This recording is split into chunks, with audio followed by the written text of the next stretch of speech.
Welcome, everyone, to Southern Virginia University football. Jim Bresnahan, Art Furler, getting ready to bring you the final game in this 2015 regular season for the Knights of Southern Virginia University. Art, as they get ready to take on the captains of Christopher Newport University. Southern Virginia comes in with a record of 0-9 in the season, 0-8 in the New Jersey Athletic Conference, facing a CNU team that has won its last two games, scoring 93 points in the last two games. And Christopher Newport comes in with a record of 3-6 on the season. They are 3-5 in the New Jersey Athletic Conference. Yeah, as you mentioned, Jim, starting off very slow CNU, but really ramping it up the last couple of weeks and against some pretty tough competition. So the Knights, a tall order in front of them today. They came in to the early part of the season really struggling for victory. CNU did. They started 1-6 on the season, but again, they've won their last two games, scoring 93 points those last two games.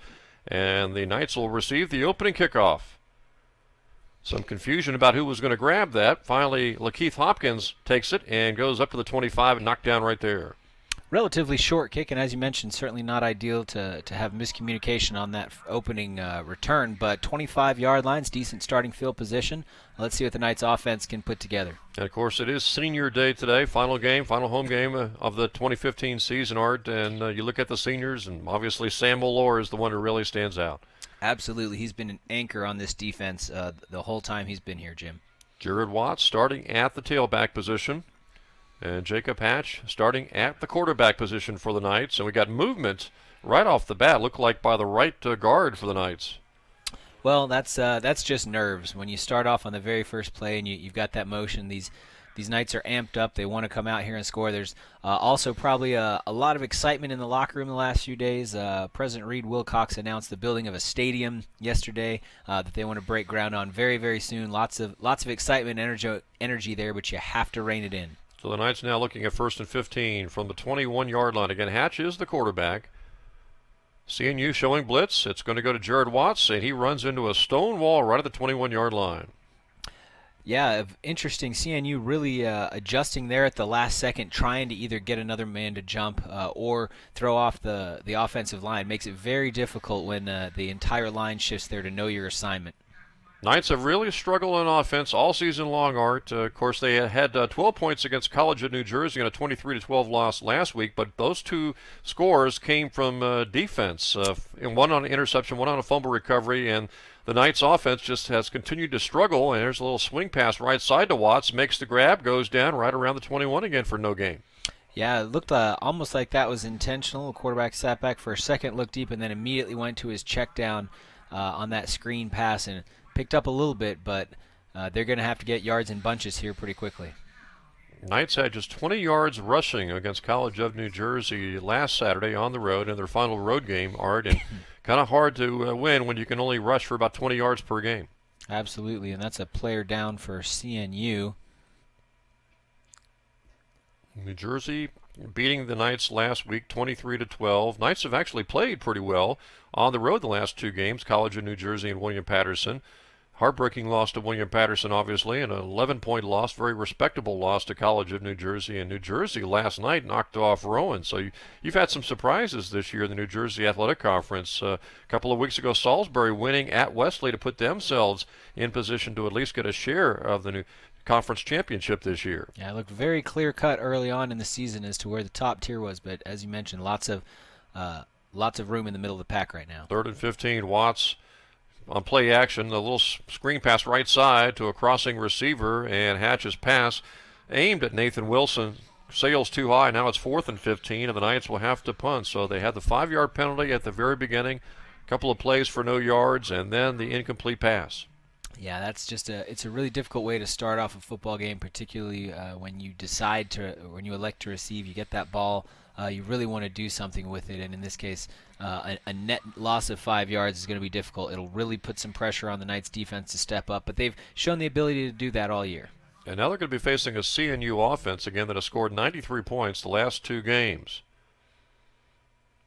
Oh, no. Off the hands of the punter, who picks it up, tries to get rid of it. It's blocked. It's picked up by CNU near the goal line, and it looks like it's going to be at the 1-yard line, fallen on by the punter, it looks like, for the Knights. That was Mackay, and it was a bad snap from center, and suddenly CNU get on its first possession of the game, first series of the game, will have the ball inside the Knights' 1-yard line. Well, I was just saying it's going to put pressure on the Knights defense. I did not know it was going to put that much pressure on the Knights defense, and that does emphasize another issue the Knights have had all year.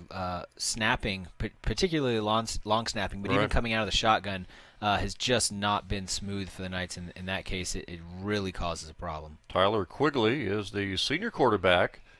Top running back is number 4 there, Sean Davis. And Quigley will try to take it himself over to the left side, and he is in for 6 points. Well, and that's really difficult for the Knights because now that offense that just sputtered on that first drive has to go right back out there and try to put something together. That no time to regroup, no time to talk about it, no time to really make adjustments. They're going to have to get right back out on the field and take that first shot in the mouth and see what they can give back. So the Knights offense not able to move the football, not able to gain any yardage. Special teams mistake by the Knights. CNU from the 1-yard line, point blank. The quarterback Quigley on the sneak to make it 6-0, and the captains trying to tack on the extra point now.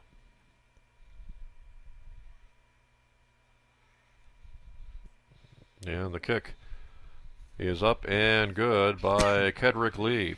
Again, this is a CNU team that has scored 93 points the last 2 games, including a couple of weeks ago, going on the road to Salisbury, of all places. And that was a 1-6 CNU team at that point, Art, and they scored 51 points to knock off Salisbury, a team that, again, a week later won at Wesley. At Salisbury, because of that Wesley victory, really in position now, if they can win today, to lock up at least a share and probably get an automatic bid to the D3 tournament. And if that happens, I would imagine Wesley would probably get an at-large bid. I would think you're right on that. Wesley's certainly shown the proficiency to do that. As you mentioned, though, it's all up in the air right now. There's so much. There's just chaos going on in the top end of that bracket. Yeah, Rowan was thought to be maybe a team that before the season might challenge for the New Jersey Athletic Conference. They got beat by College of New Jersey at home last night, so they finish off their season with a record of 6-4. Yeah, the difficult situation now for the Knights to start with the ball in 1 minute and 3 seconds in the game, be down 7 points. They can't let that emotional shot wear on them. They've got to come back and see what they can do with it. And the kickoff being returned by the Knights. It's fumbled, goes into the end zone, and it rolls out of the end zone. CNU almost had a chance to grab that football. B.J. Hill tried to grab it in the end zone. It scored it out. The referees are conferring to see whether they're going to make it 2 points or 6 points. I would think, Art, there was no possession by the Agreed. CNU player, and it should be a safety, but we'll see what the referees decide here. The Christopher Newport player had a chance to grab it in the back of the end zone, could not before it squirted out and went out of the end zone. We'll see what the call is here. Safety. And it is safety. So now suddenly 9-0 CNU, and another special teams mistake here by the Knights. We're just about 1 minute and 10 seconds into this game. Coach Walker having words with the referee, not particularly happy with it. I'm not sure what he's talking about, though, because I think you're right. It was either a safety or it was a touchdown. And so perhaps he was wanting a touchback, but I don't think there was possession. And if there was, it was outside. I don't know. Yeah, it's about the only thing you can think of. He's asking for a touchback and no 2 points. And so suddenly a couple of special teams mistake, a fumble on a kickoff. Here, the second mistake. The first mistake, a bad snap from center on an attempted punt. And CNU really handed here, Art, 9 points. Yeah, I mean, it's 9 points off of 1 yard of offense. And that's just such a difficult, you cannot do that early on in games. And the Knights really early on in this season showed they did that a lot. They got down early in the first quarter and then kind of got better as the game went on. But it was last week.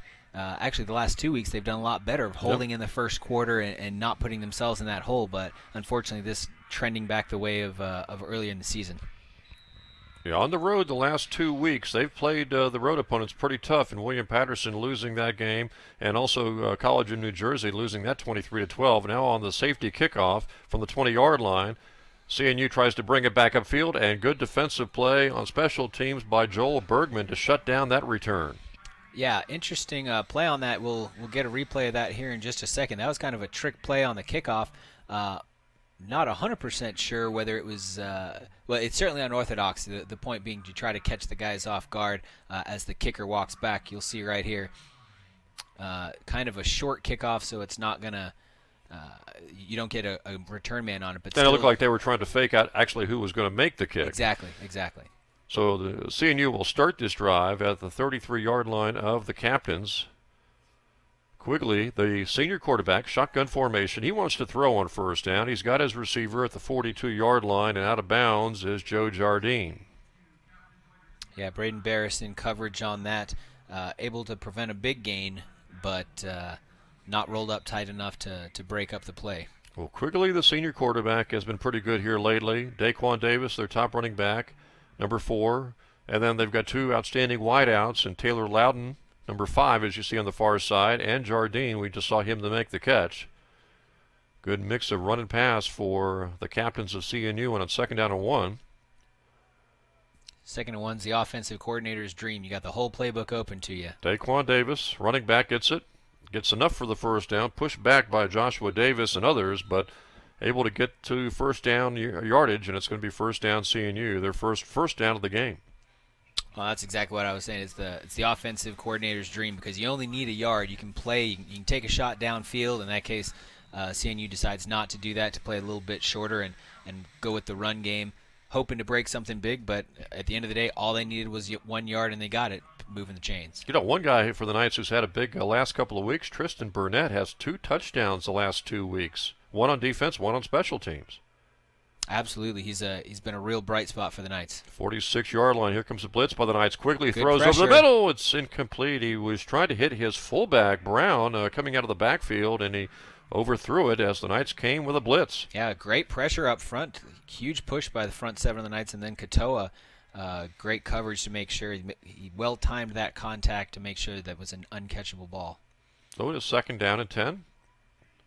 CNU, again, on top here, 9-0, thanks to a touchdown after recovering the ball at the 1-yard line after a botched punt by the Knights and then a safety. And now CNU trying to get to cross midfield on 2nd down and 10 at the 46-yard line of the Captains. They'll go to the design run up the middle. Oh. And a good hit put on by Sam Malore, knocking down the backup quarterback, Arcea Robinson. Picked up 4. Malore will have to come off the field after his helmet popped off. Yeah, by rule that's the case, but you could see his helmet came off, and Sam, in true Sam Malore fashion, continues the tackle, rolls it out, just playing hard-nosed defense. Well, I know they say this every time you graduate a senior, hard to replace him, but it truly is going to be hard to replace Sam. Absolutely true. And he's done a great job stepping up in roles of some of the seniors that left last year and anchoring that line. 3rd and 6, 50-yard line. Good Quigley's pressure. Pass knocked down. Great job. Hands in the air by Joshua Davis. You hear it all the time, but if you can't get to the quarterback, read his eyes, get your hands in the air, it's almost as good just to break that up. And that might have saved a first down reception. Yeah, that's forcing 4th down.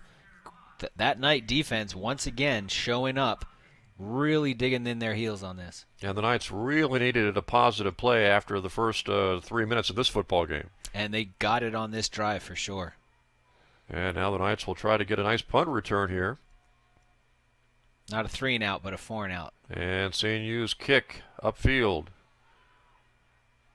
Hits, rolls sideways, and out of bounds. Since the Knights are actually going to have decent starting field position around their own 27-yard line or so.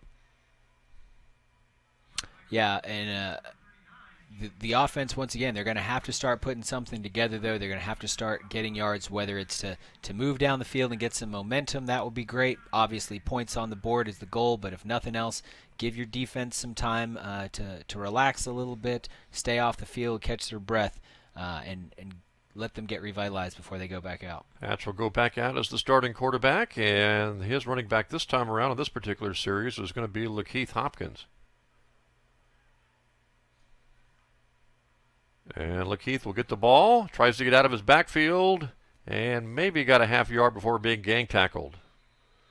Yeah, a little bit slow on that outside move, and the offensive line of the Knights not sealing that edge to give him enough room to get there. There's a lot of running east and west, but not a lot north and south. He had a hard time getting around one of his blockers. I think that was his fullback. Yep, and that's what I'm saying. We've got to get out and seal the edge to give him room to go there, because if you're getting pushed back into the running lane, that's exactly why it slows down the play. Wilson is split left, and Burge is over to the right on 2nd down and 9, 28-yard line. Hatch hands off to Hopkins again and hit in the backfield and dragged down for a loss back at the 25. He's going to lose at least 2. Well, and that's formulaic defense. It's the outside forces him back inside, the inside pursues from behind, and if you can't break that pattern or split the middle and get in between him, then you're going to lose yards. Yeah, the Knights have really struggled running the football all season long, whereas the opposition is at times averaging 4, 5, 6 a carry. Knights have really struggled to get past 2 or 3 yards a carry. Yeah, now 3rd and 11. Difficult situation here for the Knights.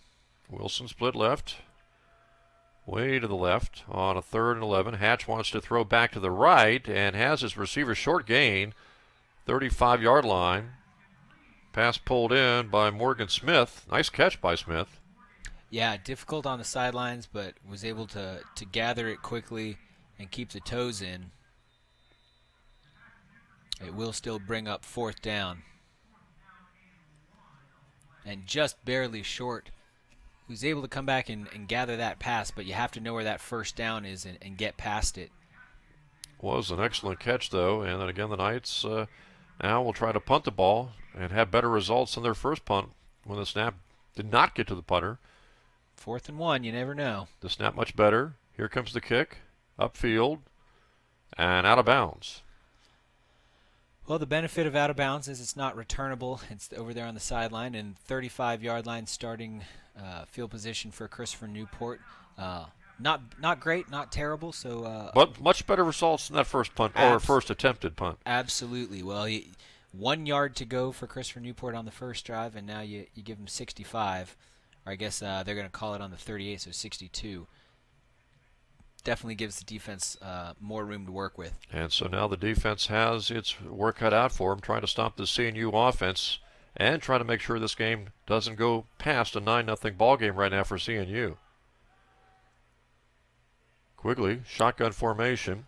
Knights showing pressure. Hands it off. The Knights are going to wrap him up and knock the running play down. That is Burton, the wide receiver, the sophomore wide receiver, and it looks like the Knights were able to smell that play out from the get-go. Yeah, Southern Virginia's defense, the last few weeks, they have really gotten a lot more penetration into the backfield. Part of it, you could say, they just went through a meat grinder earlier in the season, really played some difficult competition, and maybe it's softened up a little bit, but I think it's more than that. I think they're playing with a little bit more of an edge. They're getting in, they're blowing up plays, they're playing with some anger.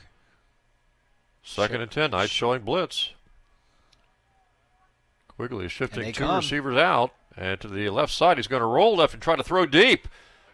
And let's see, he fires it way over the head of Loudon, out of bounds. Well, and that's completely a forced error, though. The Knights really applied a lot of pressure, showed it, and then came anyway and forced that early throw.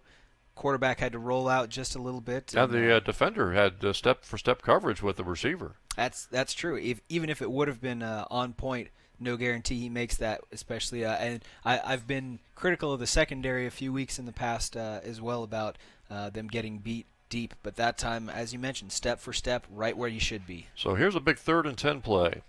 Knights trying to shut down the CNU offense again for the 2nd straight series. And Quigley to throw, pressured. Fires, has a wide open receiver. That's Loud, middle of the field. Broken tackle, 30. And another missed tackle, 20. He may go. Cuts it back, and they finally are able to knock him down at the 9-yard line. That was Bergman making a touchdown-saving tackle. That is so frustrating. You come up so big on the first 3 plays, and even then, they get the completion across the middle of the field. You know, that's going to happen from time to time, but you can't miss that many tackles and give up that many yards. That's heartbreaking. Yeah, those missed tackles probably cost the Knights a good 40 yards. Very true. So now the ball is set up for CNU inside the 10. It's 1st and goal, 9-yard line.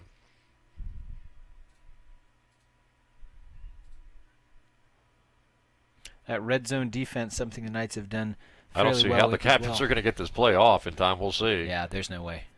And they're going to have to burn a timeout, it looks like. They had a player late getting into the huddle. And by the time they broke the huddle, there was only 8 seconds left on the play clock. Yeah, and you can call that a win on the defense if for no other reason, after a big play like that you get back, you get in formation, and you're ready to go. CNU just a step behind there and forced to burn a timeout. You never know. Could end up being a costly mistake. Could end up being relatively unimportant. But well, now the goal here is to make sure they don't get in the end zone, at least limit them to a field goal try. As you see the offense trying to figure out a way to get things started, as the Knights are shut out so far here in the first quarter. And, of course, no points for the offense last week on the road in New Jersey. 12 points for the Knights, but those 2 touchdowns that resulted in 12 points both came from the defense. Yeah, and that's where the defense has not only been carrying to hold a team to 23 points despite, I believe I looked at the stats of that one, and I think it was 2-1 on time of possession as well. Yeah. So to stop a team essentially for 40 minutes, holding them to 23 points and put up 12 of your own, just a Herculean effort by the defense. And now the Knights trying to stop CNU again. Backup quarterback Robinson is in there. He takes the snap. He's the running quarterback, and he runs left side and picks up maybe 3. Knocked down Dimitri Gomez, among others, there to knock down Arcea Robinson for about a gain of 3 yards. Well, and 3 yards is not terrible on first down. If you just got to keep them out of the end zone. These little bits get harder and harder as you get close there. I'd call that a decent start for the Knights. Yeah, it's been a scoring defense here lately for the Knights. And as you mentioned, they've been on the field a lot. They've had to deal with a lot of fatigue situations, too, being on the field so many minutes perhaps throughout these recent football games. Absolutely, and in long stretches, in quick repetition. Now out of the shotgun. Davis is the man in motion to the left side. The tailback Robinson's going to run to the left side, steps inside, nice move, and he's into the end zone for a score for the Captains.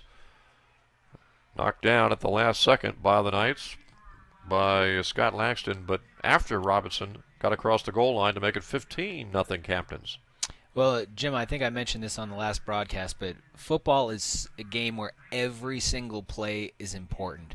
If you look at a sport like basketball, for example, basketball season getting ready to start, you blow one play, you're down 2 points, but 2 points in a 80-70 game, you can make up a lot more easily. But in this game, getting that one off. Able to get that to kick off somehow after a juggled snap, and it makes it 16-0. Yeah. And you can see, obviously, the start the Knights got off to really literally in the first minute of the game, down 9-0. That's very difficult momentum-wise to really rebound from.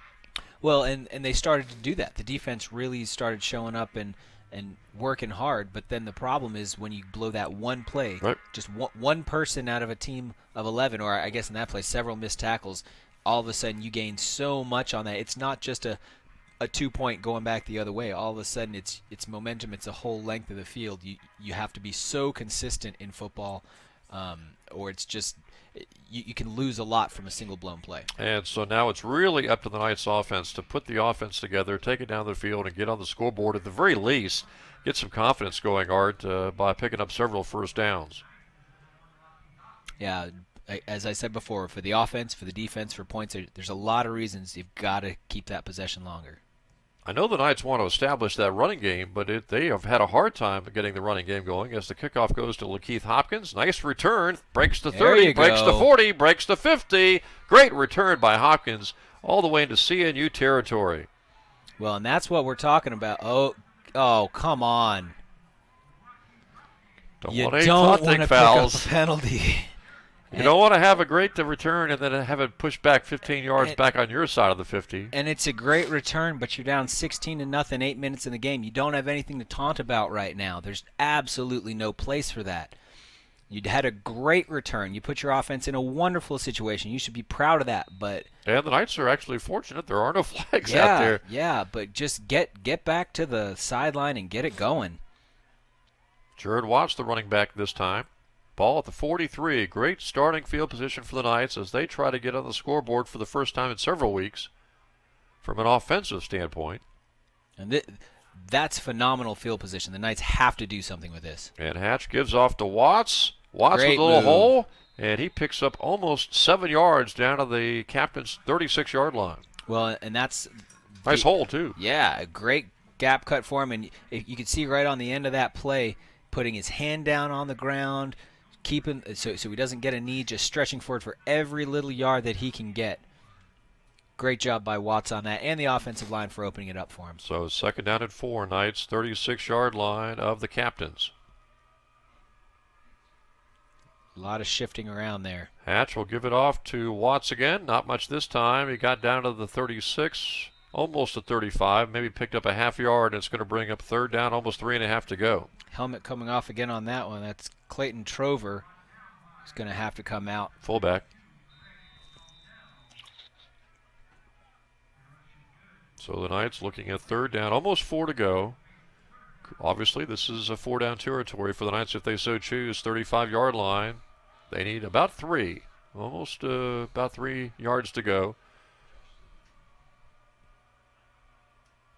It's going to be an option play, and the quarterback, Hatch, decided to keep the ball rather than pitch it to Watts, and he pays the price by going down to the 36, and now it's 4th and 3 yards to go. And I would imagine the Knights will go for it here. Yeah, that's one of the more difficult things you need to learn about running that option is you have to run at full speed.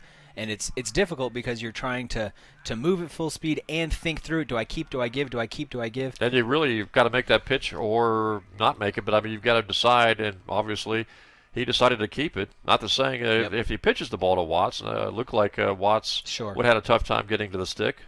Very true, but I think the issue is when you're focusing too much on thinking, you're not running, you're not moving the ball, and then the decision's made for you.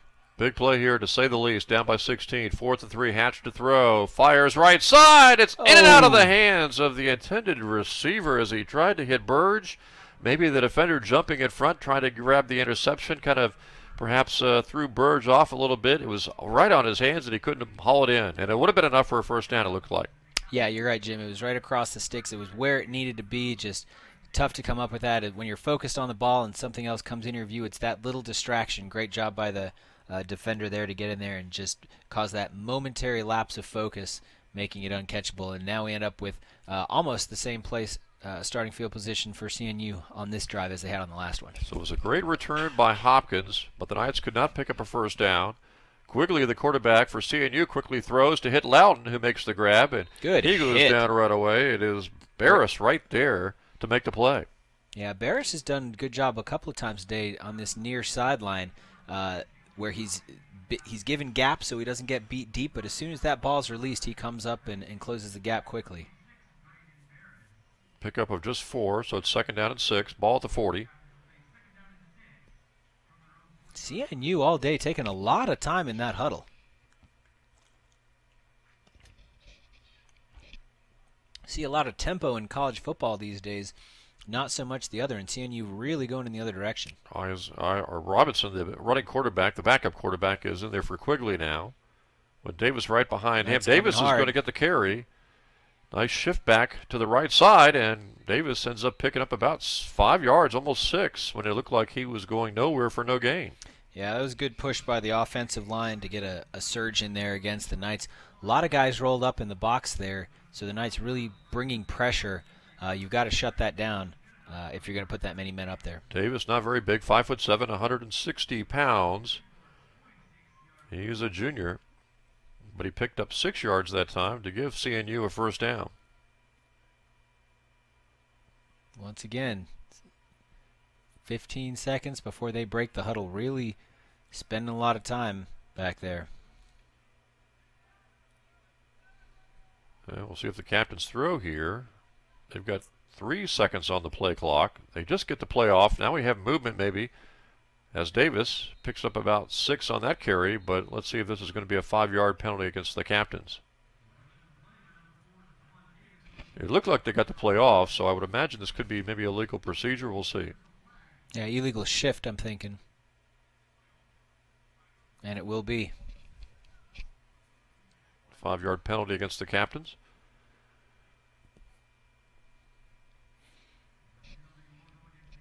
Well, that's a big deal. The Knights, for the most part today, have really held most of the plays by Christopher Newport to 3-4 yards, and so now being 1st and 15, it makes it particularly more difficult to get that 1st down marker if you don't give up the big plays, which the Knights have only given up one so far today. Yeah, outside of that one play, the Knights defense has been fantastic. First and 15, ball 41-yard line. Senior quarterback Quigley wants to throw. Fires to Davis coming out of the backfield, makes a grab, and gets about 4 yards up to the 45. So there's what we're talking about. He gets 4 yards on that, and that's great, but that's essentially as if he got no gain on a first down. First and 15, now bring up second and about 11. So they've got shy of the 45. Work cut out for him for the next couple of plays. Art, you mentioned basketball getting underway. The women are actually starting today. The men will start, I believe, on Tuesday at Emory and Henry. Women are playing at Averett today. Yeah, men played an exhibition out west at Weber State last week. Already had a good showing. Yeah, first home game on the 24th as Quigley throws right side in and out of the hands of the intended receiver and then sailing past the defense. Looks like there's as a flag he was trying to hit down as Austin well. Hall. Not sure what the flag was on that, whether it's holding perhaps or Ineligible man downfield. Now the Knights have a choice. It looks like they're going to take the penalty. Would have been 3rd and 11. Yeah, they'll take the penalty and make it 2nd and 16. Yeah, that's a difficult call in that situation. If it's me, I think I let that one go. I leave it at 3rd and 11. It's a very difficult down because also 2nd and 16. That's more wear and tear on your defense. And it looks like they are going to go ahead and decline the penalty. Yeah, that's a good call. To make it 3rd down and 11 to go. Yeah, 10-yard penalty, you probably take it. 5 yards, sure. Not. Yeah, well, especially 5 yards in average play is what you're looking at right now. So. Now we'll see if the Knights can not allow a first down here. As Quigley wants to throw on 3rd and 11. He fires, got his receiver. Oh, ball popped hit. loose. Loudon knocked down from behind. They'll rule incomplete pass, and the captains are going to be forced to punt. Chris Owens has had a big year so far for the Knights, timing that hit perfectly. Great job there. Really would have put the captains in a good position, but a perfectly timed hit knocks the ball free. Owens having one of those defensive touchdowns last week. Let's get another look at that. Right on the first down marker. Maybe would have given it to him, maybe not, but just a beautiful hit. Now the Knights will try to get a good return of the punt here. High kick. Sails downfield to Hopkins, who will let it hit out of bounds around the 15 or so. And it's going to be, as we've talked about it throughout this first quarter, up to the Knights offense to get something going. Yeah, not the best starting field position for the Knights this time. They've got a long way to go, but great job by the defense, really backing them up overall between the penalties from CNU and the Knights holding. So again, women's basketball starting today at Averett. Tuesday, the men will be playing against Emory and Henry. And then, of course, home game coming up, I believe, on the 24th of November. And it doesn't take very long before they get into capital play, conference play. Yeah, it's true. Starts off pretty early. Hatch on play action will keep it himself around the right side. Got nice some room. stiff arm on the quarterback. And Hatch, let's see if he got enough for a first down or not. See, and that was him being a little bit more decisive. Right. A little bit slow getting started there, but once he puts that ball and tucks it, he's got some wheels. Stiff arming the senior defensive back, Austin. Mm-hmm. And that's where that height advantage helps, those long arms. Hatch is 6'3", 205 pounds. Picks up enough for a first down up to the 28-yard line. So the Knights have their first down of the game.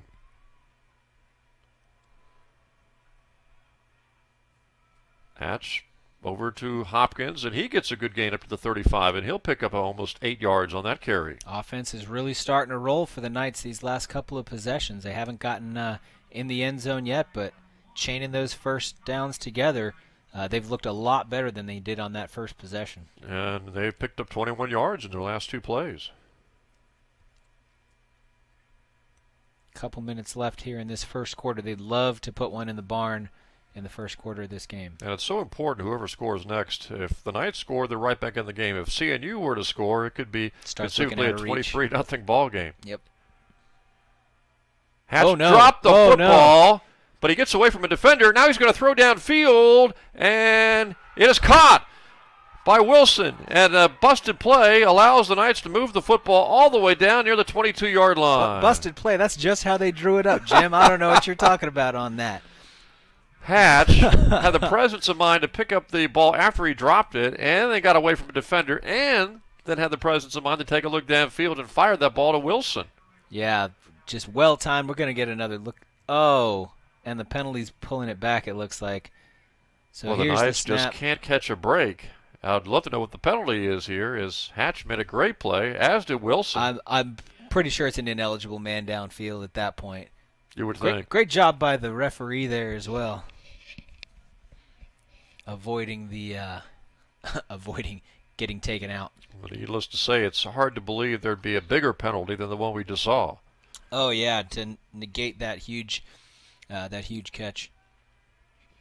So the 5-yarder against the Knights will push them back and to make it 2nd down and 8. That's essentially an accidental flea flicker. You fake the run by the quarterback, pull it in. Hatch fakes to the running back. Now he wants to throw deep down the middle. Got a Burge man. is out there, and it's over. His head incomplete. There's the flag. There is a penalty flag for defensive pass interference. He got mowed down. Oh, and unfortunately, limping off is Jacob Burge. But he's able to come off under his own power, and the Knights will get a penalty against the captains. So the 1st down due to the penalty.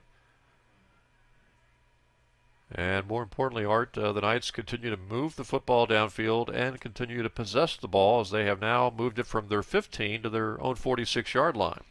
Yeah, not as big a play as if he would have caught that or the catch previously, but still moving that ball. Great news for the offense.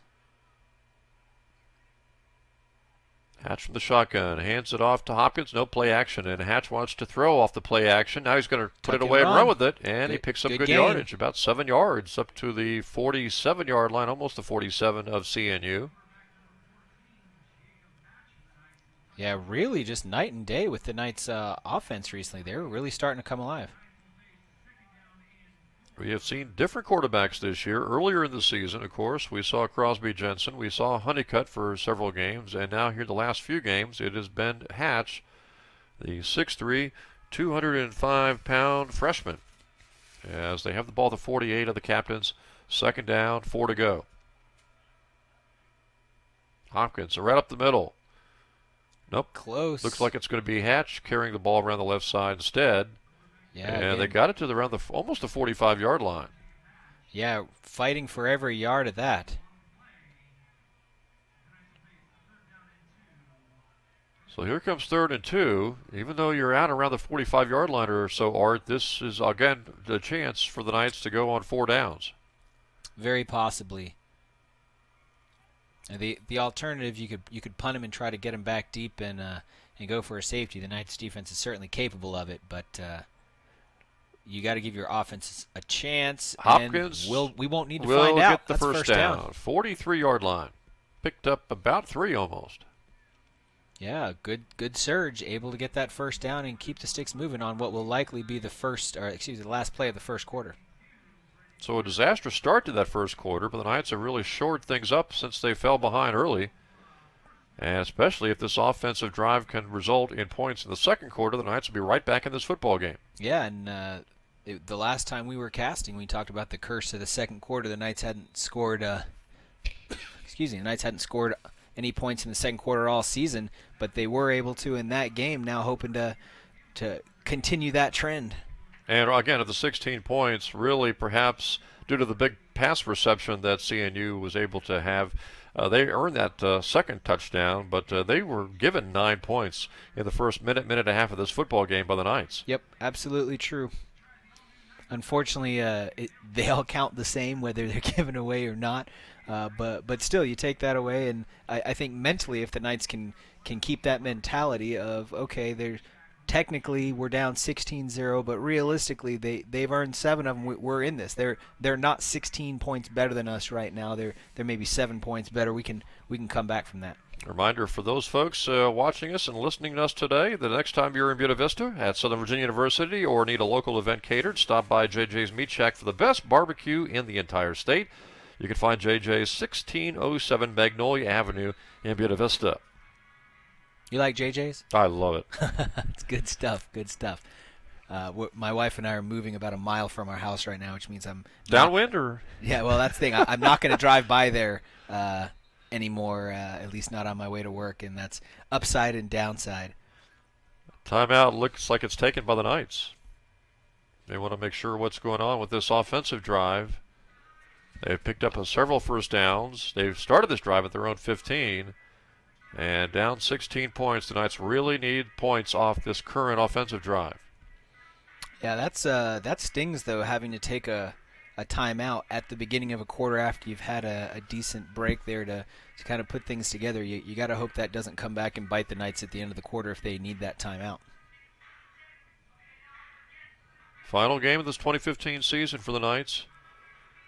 And I'm sure at halftime they'll honor some seniors, including, I believe, Sam Malore will be honored extensively, I believe, in the post game after this game's over.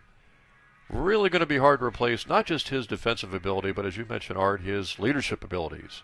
Yeah, a very deserving player of whatever honors they give him. He's been just a stalwart force for the defense as well as in leadership and in the locker room. First and 10, 43-yard line. Play action. Hatch rolls out and throws. No one to throw it to.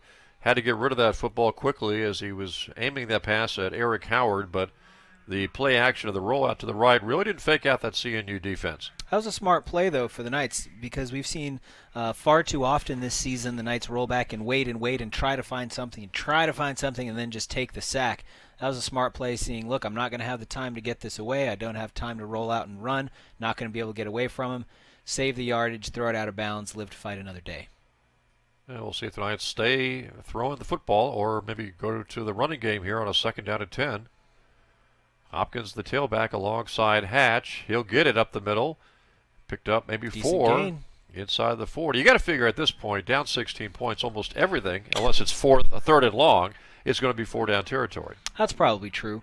And that right there's the perfect example of what I was saying. We were, you take the sack, and all of a sudden you're at 2nd and 15, and a 4-yard gain. You're still at 3rd and 11. That's very tough. You throw it away, now you're at 3rd and 6. That's manageable. It's not great, but it's manageable. 38-yard line. Knights have to get to just inside the 33. So it's 3rd down, about 5.5 to go. Watch Carroll on the left side of the line. Hatch to throw. Rolling left. Right-handed quarterback fires, and it's incomplete.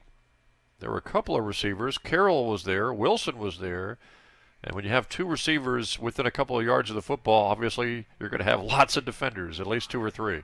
Yeah, you got to space that field a little bit more and not let a single defender cover 2 guys, or in that case, 3 or 4 defenders roll up on receivers. And because they didn't pick up any yards on 4th and 6, they're going to go ahead and punt the football away here, trying to pin CNU inside maybe their own 10-yard line. We were talking about this being 4-down territory, but I think it's also good to recognize that the Knights' defense really has been strong. You want to capitalize on this drive. And the kick is off the side of the foot. Takes a great roll, though. Oh, yeah. But it rolls right to Loudon at the 10-yard line, and he'll bring it back around the 25 or 30, wherever he steps out of bounds here. Yeah, that's a very difficult ball to return if you're a return man. You think those high arcing ones are difficult, and they are. You can lose them in the sun. That angle of getting your arms in is difficult, but those squirrely ones that kind of bounce and go end over end are also very difficult to corral. So it was a great job by him getting that and getting upfield. And he's coming off the field. Looks like his left shoulder is a little banged up. Good return, though, by Loudon on the punt to the 27 of the Captains. And some of their worst starting field position today by virtue of the Knights, one of the best offensive drives of the Knights today. Quickly, shotgun formation. Play action. Quickly wants to throw. He's got a wide open receiver who drops the football. That was Kerry Weaver. And he may have been taking a look upfield to see who was around, because otherwise I can't imagine why you would be able to drop that on and that would have been a big play, because not only did he drop the ball wide open, but he had some running room as he would eventually look ahead. Yeah, step on his man. Not sure what the deal was there either. I believe that's his second big drop from him. The last one, I think it was a receiver that got that big hit on him and dropped the ball. Certainly understandable there, less so this time. So the ball at the 27-yard line. Now 2nd and 10 for the Captains. They'll go to the ground game. Backup tailback trying to go around the left side. Short gain. Nice play by the Knights to limit that gain by Cameron Seiler. Yeah, great assignment football that time. The Knights rolling around knowing where they're supposed to be, everybody keeping their responsibility, not giving open lanes, able to keep it in, and all of a sudden 3rd and 7, Knights have an opportunity here for another big stop. Knights defense trying to get off the field, not spend a whole lot of time out there, and give it back to the offense without allowing a first down.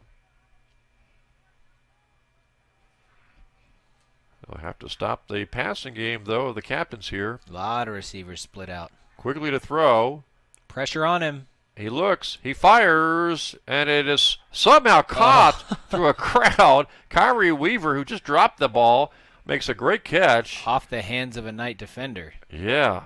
I don't know how that ball got through. Yeah, you drop the easy one and you catch the hard one. That's been the story of CNU, though. That this all season long, they've lost to some teams that they, on paper maybe should have beaten, and they've beaten some teams on paper they shouldn't have. So that's the conundrum that they are. They started the season 1-6, and out of nowhere scored 51 on Salisbury at Salisbury, and then followed that up with 42 last week against William Patterson. Quigley hands it off to Daquan Davis, left side. He has a nice cutback down the sideline, and a touchdown saving tackle by the Knights by Sammy Davis. Boy, great job by him as a limping Knight comes off the field. That's Josh Davis. But, boy, great job. Sammy Davis not giving up on that play, keeping his pursuit angle in, as you mentioned, stopping what would have most certainly been a touchdown. Daquan Davis on the carry. A lot of yardage, but it looks like it's coming back due to a penalty. Most likely a blocking penalty against CNU. So the Knights had a big penalty that wiped out a huge reception, and now a running play for CNU, a huge gain wiped out by a penalty. Yeah, that was a hold on that, which backs it up 10 yards. 1st and 20. Great situation for the Knights defense. They have started to show a few cracks, though, letting some of these big plays through. Can't afford to do that now. 1st and about 18 to go. Quigley to throw. Hits his receiver Davis coming out of the backfield. Speeds to the sideline. Had his feet knocked out from under him. Bounces right back up after picking up 7 or 8 yards, it looks like. Yeah, just CNU showing some athleticism at this point, and the Knights starting to wear down. You can tell they seem a little more spry, just a little bit of a step ahead. The Knights able to adapt and prevent big plays. But these yards start piling up. Now it's 2nd and 10 after what was looks like 2nd and about 8 after what was 1st and 20. It was about a 10-yard pickup by Davis, who again came out of the backfield, and now Quigley, the quarterback, signals for a timeout as the captains want to talk it over. Boy, that's an impressive thing for the Knights. They have not, the defense, as good as they've done this season, have not forced timeouts from the other team really all year long. This is really impressive by them. And the defense, of course, had a couple of touchdowns last week, 2 defensive touchdowns, one by Christopher Owens, I believe, and also Tristan Burnett, who had his 2nd straight week with a touchdown, one last week on defense and the week before on special teams.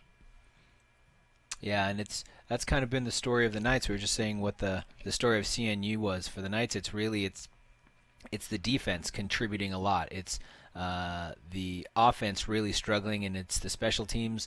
You never know. Sometimes they come up big, as they did last week. Sometimes they struggle, as they did with that punt early on today.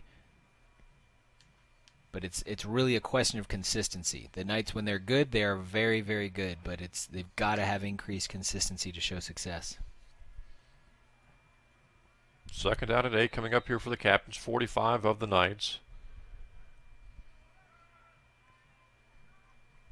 Davis, the tailback, right behind Quigley, the quarterback. Play action again for Quigley. He wants to throw right side. Ooh. Has Jardine, makes the catch, and out at the 34 of the Knights. That should be enough for a first down. First down, Christopher Newport. So they had a 1st and 18 and ended up picking up for first down on a couple of plays. You know, Mike Harmon talks a lot during our volleyball broadcast about good timeouts and bad timeouts. With a good timeout's one where the other team's got momentum and you can break it. And I think in that case he'd call it a good timeout. Christopher Newport stifled a little bit on offense, but take a timeout, gather, and able to come out and immediately get that first down. And unless Quigley runs the ball here or hands it off, it looks like they want to throw. And maybe some miscommunication in the backfield. Now Quigley wants to throw over the middle, and he throws it a little too far for Loudon, the wide receiver. It looked like Kyrie Burton. I'm not sure he was supposed to get that ball in a handoff, or if that was because it almost looked like he was supposed to get the ball in a handoff, or at least the quarterback was looking maybe to hand it off, and Burton just ran right by. Yeah, not whether that was either it was a really good fake, or miscommunication. I guess you could say he sold that one. Yeah. And great job by Owens as well, timing on that. When you're behind a receiver, it's easy from this angle to see if the guy catches the ball, but if you're behind a guy, you can't tell. So when that ball should have gotten there, you hit the guy because you don't know whether he's got it or not. That was great timing. 2nd down and 10. Backup running back. Seiler gets the carry, breaks a tackle, then is gang tackled for maybe a yard gain. Yeah, great job that time of contain. That was Wyatt Downing out there. Really great job turning him back inside, because if he gets outside of him, he's got room, he can cut up field, but by getting the outside position himself, turns him back to the inside, has linemen to come over and help. That's what prevented that from being a big gain. You know, we're approaching halftime, just about under 11 minutes to go now, Art, and again, it's been an impressive defensive effort truly in this game. If you really want to be true about it, I mean, they've only allowed 6 points. Yeah, and those came very early. They've had a lot of stop possessions. Quigley throws, hits his receiver. That's Seiler, and he is knocked to the turf right away by Watterson. Yeah, good job, Watterson, stepping up in that time. If he doesn't make that play, if he delays for another second, because the center was wide open, the whole center of the field. Well, he could certainly break away, but even then, if it only takes another step or two, and he's very close to first down territory, so that creates 4th down. So it's 4th and 5 for CNU, 29-yard line of the Knights, and too far for a field goal. No sense to punt, so the captains will go for it. Quigley. Big play here. Fires off the hands of the receiver, almost picked off, and it's just as well that it was dropped because the Knights will have it on the change of possession. Yeah, Sammy Davis really wanted to come up with that. It looks good in the stat sheet to come up with an interception. Maybe good momentum-wise, but he was already going to be down on the turf, so better for the sake of yardage. But a nice deflection by the Knights. Yeah. To make sure that ball didn't get through to the receiver. That's the third pass deflection by the Knights so far today in the first 20 minutes of this ball game. Also not something we've seen a lot. That time it was but up front in the line. We had one earlier blocked down in the line by Joshua Davis, I believe it was, and then the tip by the secondary as well.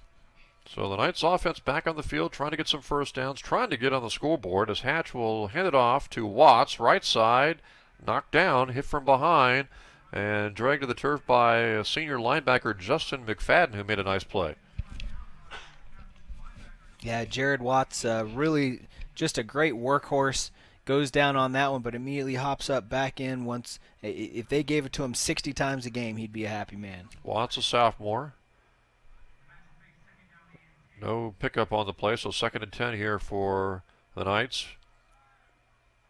They've really struggled on the offense this year again, trying to get on the scoreboard for the first time today. Only down by 16 here. Hand off to Watts, tries the left side, nowhere to go.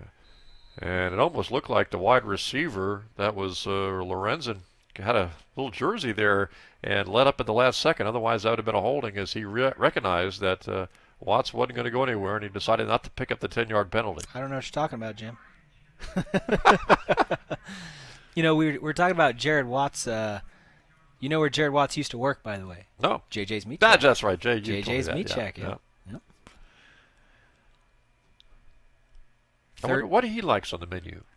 He got me turned on to the hog pen. Really? Yeah, very good. I think that's my favorite thing on the menu. And that is? Well, it's 3rd and 13 first. Ooh. Receiver makes the grab. That is Morgan Smith, but a very he really paid the price. Took the 2 or 3 hard hits after making that catch. Helmet to helmet there as well. Oof. And the Knights will have to punt. To answer your previous question, I'm going to guess it's a barbecue-related dish. It is barbecue-related. Big platter? No, the hog pen is it's French fries with pulled pork, nacho cheese, and barbecue sauce. It's darn good. I don't know that my cardiologist would agree, but Doesn't come with dessert, then I take it. Huh? No banana pudding. It is its own dessert. Oh, And again, the ball goes back to the punter, who's going to have to run for it, and another bad snap will cost the Knights. They're going to have a big mistake here on special teams as the punter Laxton grabbed the ball, knew he couldn't get the ball away, tried to run for it, but he had such a long way to go to get a first down that the Knights' problems with snapping the football on special teams will cost them again, as the Captains will start this drive at their own 21-yard line. Yeah, that's 2 snaps so far today to the punter that have skipped off the ground.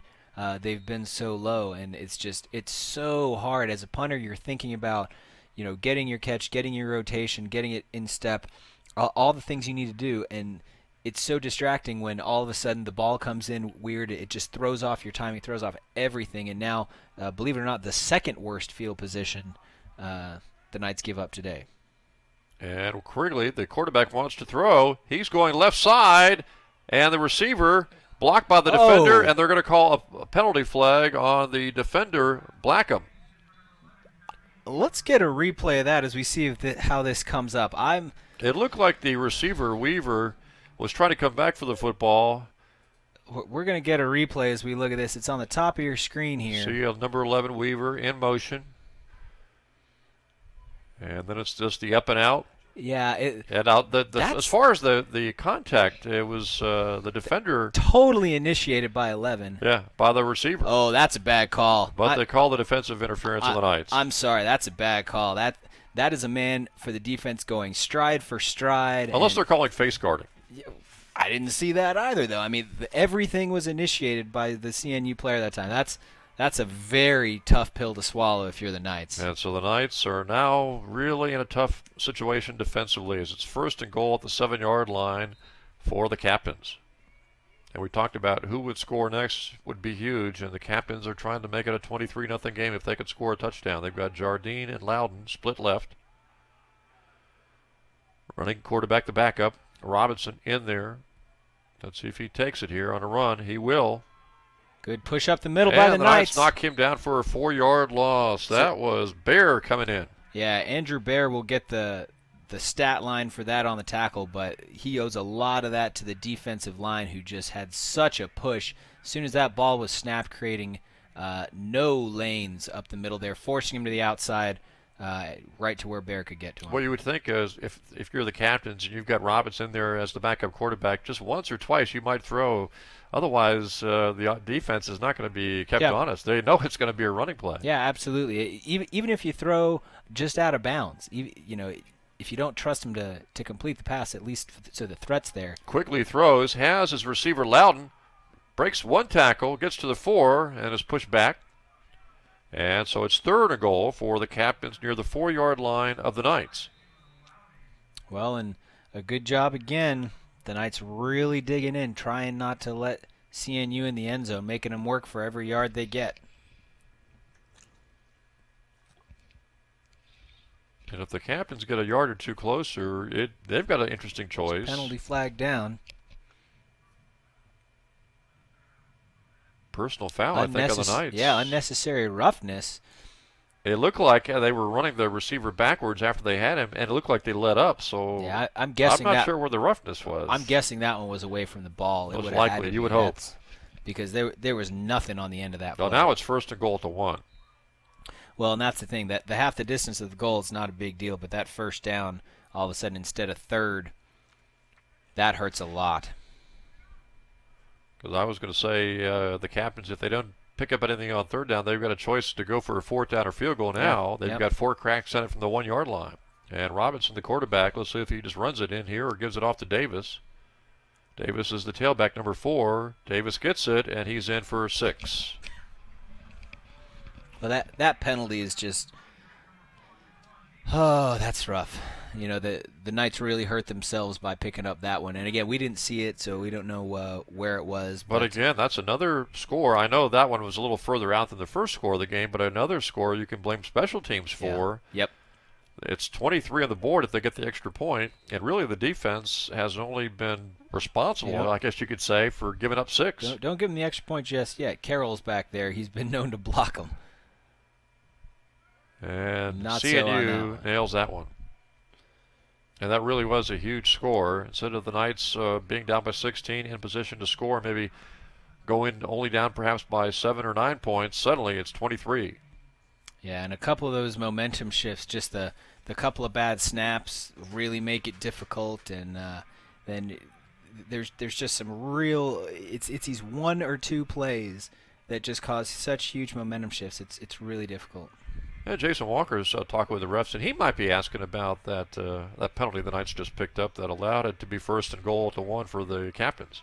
Well, if not, he should be talking to him about that pass interference. Now, of course, we have that might have been. Maybe he's talking about them both. We have the benefit of instant replay. The refs do not in this league, but I'd be surprised to see him look at that and say that it was the same thing. But as far as you know what you can say is just about in every case, well, they're better than the Duke Miami refs. Oh my gosh. That's kind of like the benchmark now, isn't it? Oh my goodness. I hope not. Oh gosh. If that's the benchmark for no, the benchmark for you don't want to go below that. Right. Yeah, that was rough.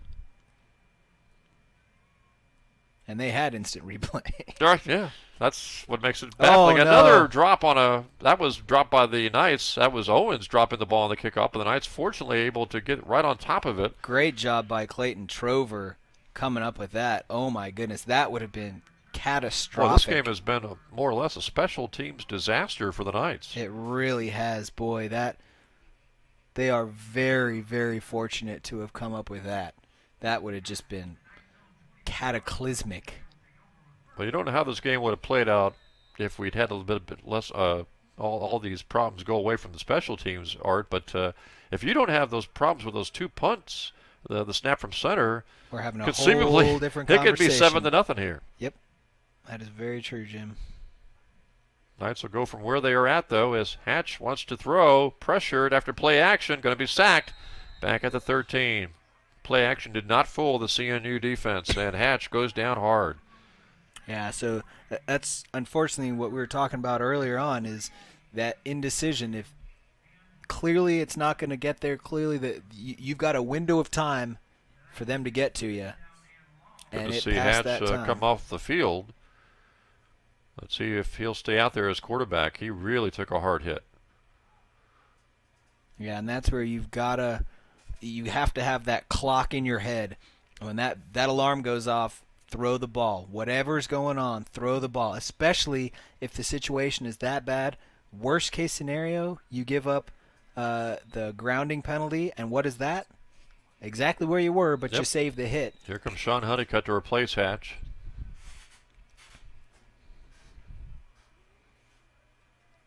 So the big loss, and Hatch comes out of the game.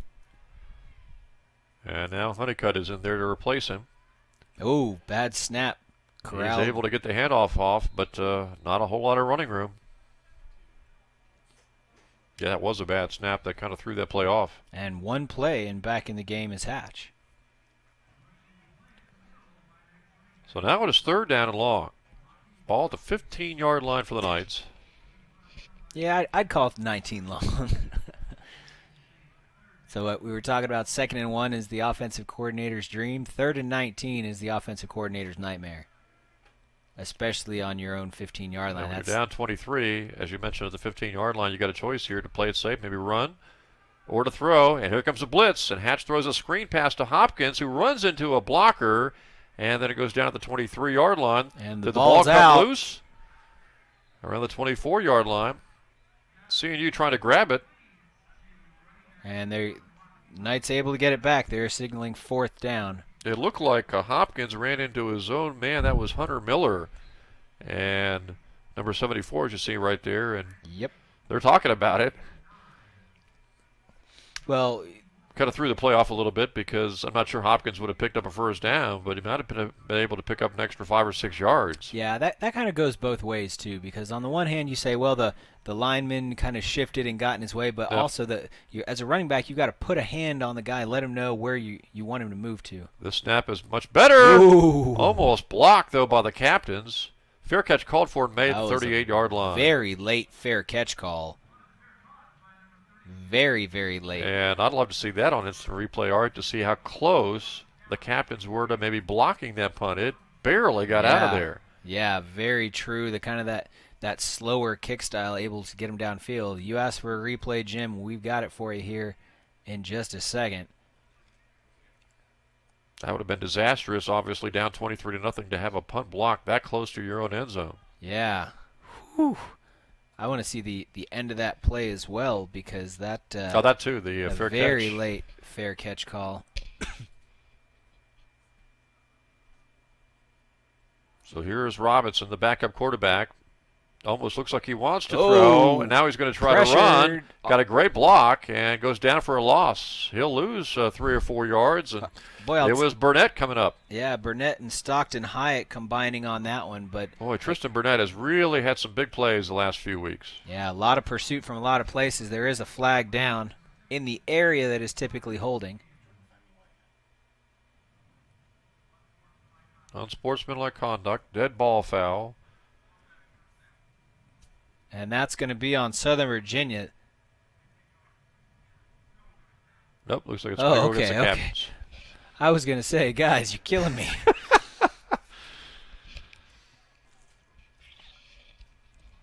Well, the Knights really could use a turnover here, a mistake by the Captains to try to maybe have the ball on the CNU side of the 50 with the clock rapidly ticking down towards halftime. Not a whole lot of time left, especially if the Captains are able to somehow get a first down and keep this drive alive. Sure, a fumble or interception, something would really give some good field position. Quigley to throw, left side, hits Daquan Davis, makes the catch, gets around a defender, gets upfield. Nice gain. He was able to get around Barris and pick up an extra 7 or 8 yards. Yeah, that's that outside contain breaking down a little bit for the Knights, giving up a lot of yards. And it turns it into a very makeable 3rd and 11. Yeah. Big gain on that on a short play. It's those yards after catch and yards after contact. Had been 2nd down and long. Now it's 3rd down, almost 11 to go for the Captains. 2 receivers left, 3 to the right. Quigley to throw, looks over the middle, nobody open. Fires back to the left, and he's got his receiver for a catch. That is Daquan Davis. Usually the tailback makes the grab, gets a first down at the 50. So the Knights, after the penalty, had a great chance, had him 2nd and long, Art. They get 2 pass plays and pick up a first down. Yeah, it was a great job that time to extend that play, wait, find a man open for the first down. And it allows the Captains to run some more clock here before halftime.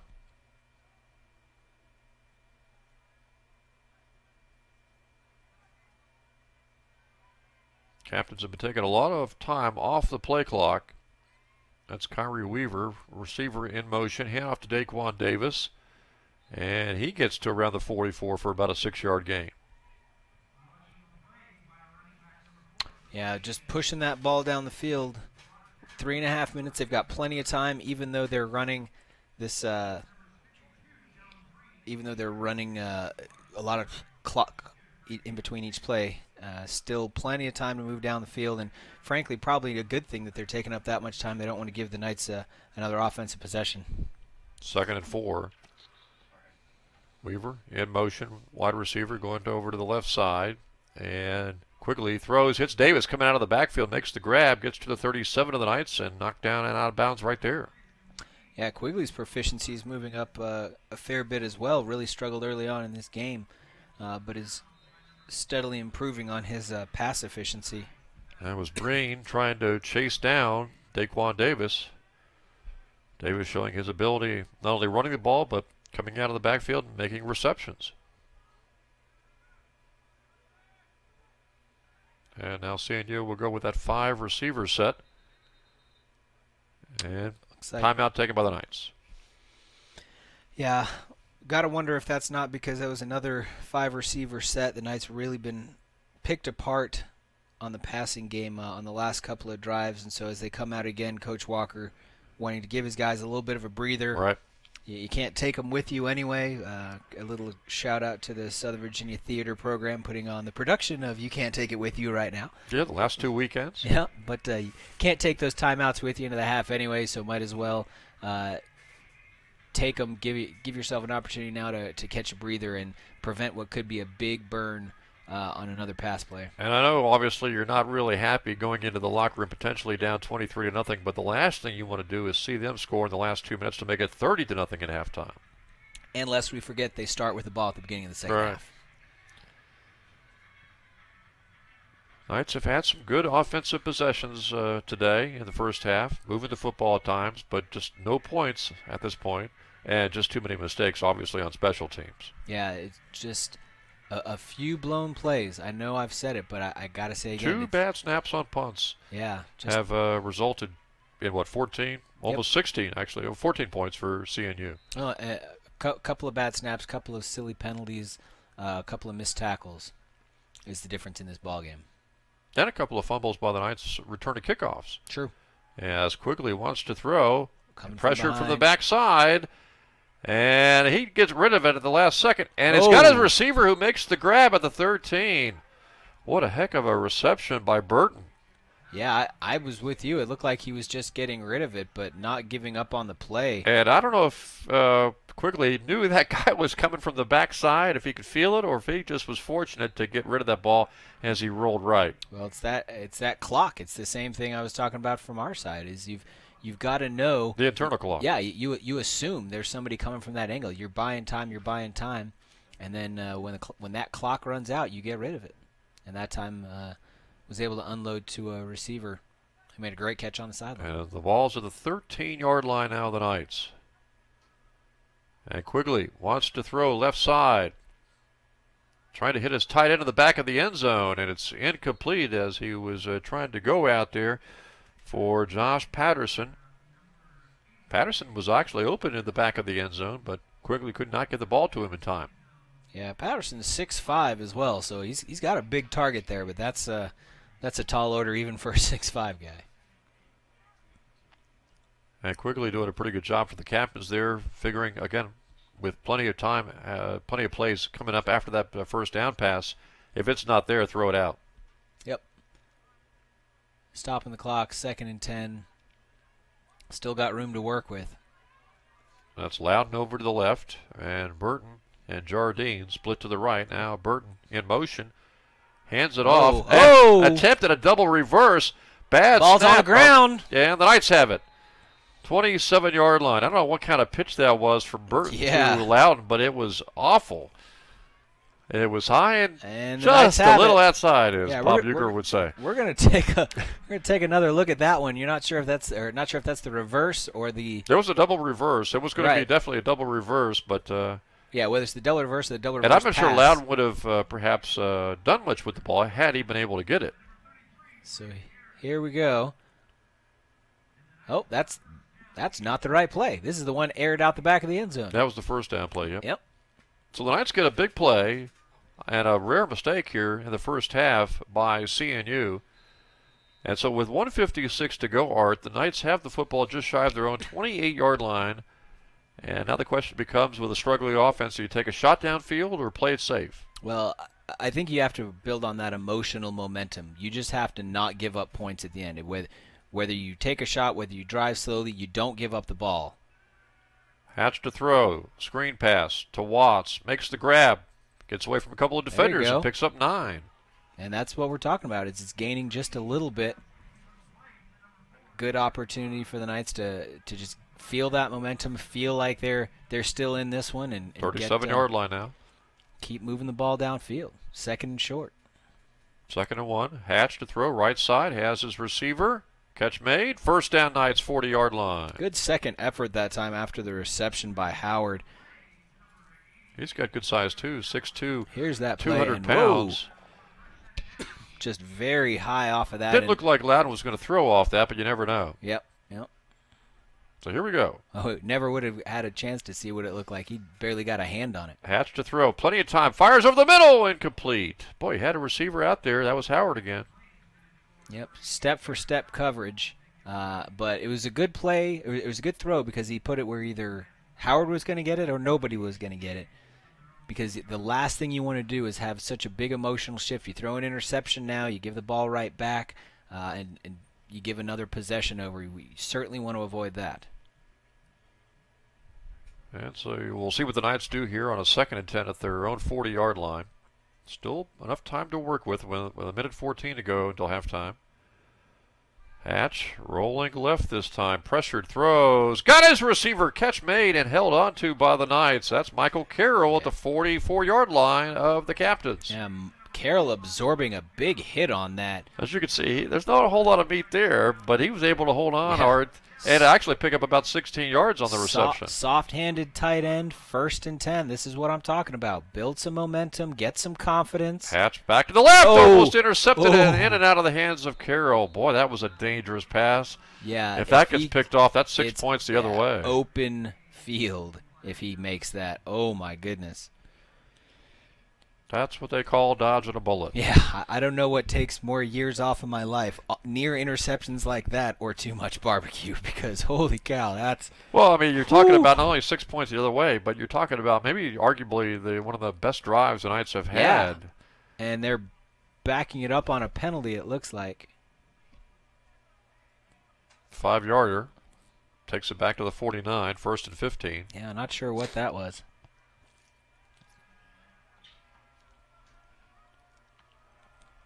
Shotgun formation for Hatch. 57 seconds left until halftime. Hatch pressured, hit, Ooh. and goes down back at the 41. Yeah, the pocket just collapsed on him that time. And that's going to have the clock still rolling as well. I was glad to see the Knights still moving, taking a shot on this possession, really wanting to try to establish themselves. And it looks like the Knights taking a timeout. So that shows a little bit of, I don't know, a little bit of confidence, a little bit of edge to them, that they still are, they're not content to just go into the locker room, take a knee, but they still want to take a shot downfield. I like that. I like seeing that aggressiveness. And on 2nd down, you take a shot way downfield or maybe something underneath. Well, I don't know that. I don't know whether or not points are the goal. I mean, obviously, it's great to get them, but the question I have is it more important to you to get points and risk a big play, or is it more important to just establish yourself for the second half? And that's a question that only a head coach can make, and I'm not a head coach. Yeah, the last thing you want to do is throw an interception and Yeah. see him go back the other way for 6 points. Yep. So it's trying to balance that. You want controlled aggression. You want to be still out for points, still trying to move the ball, but not risking it.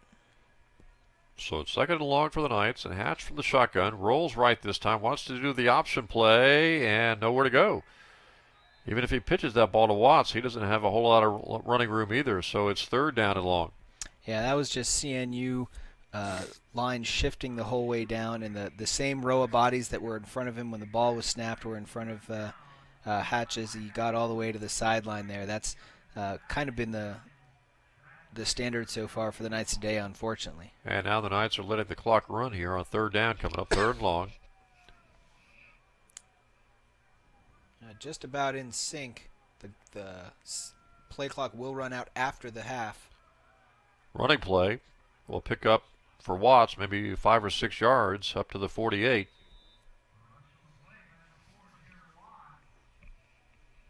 And that's going to be the end of the first half right there, Nope, Jim. the Captains are going to take a timeout. Huh. They may be coming after this punt, I would imagine.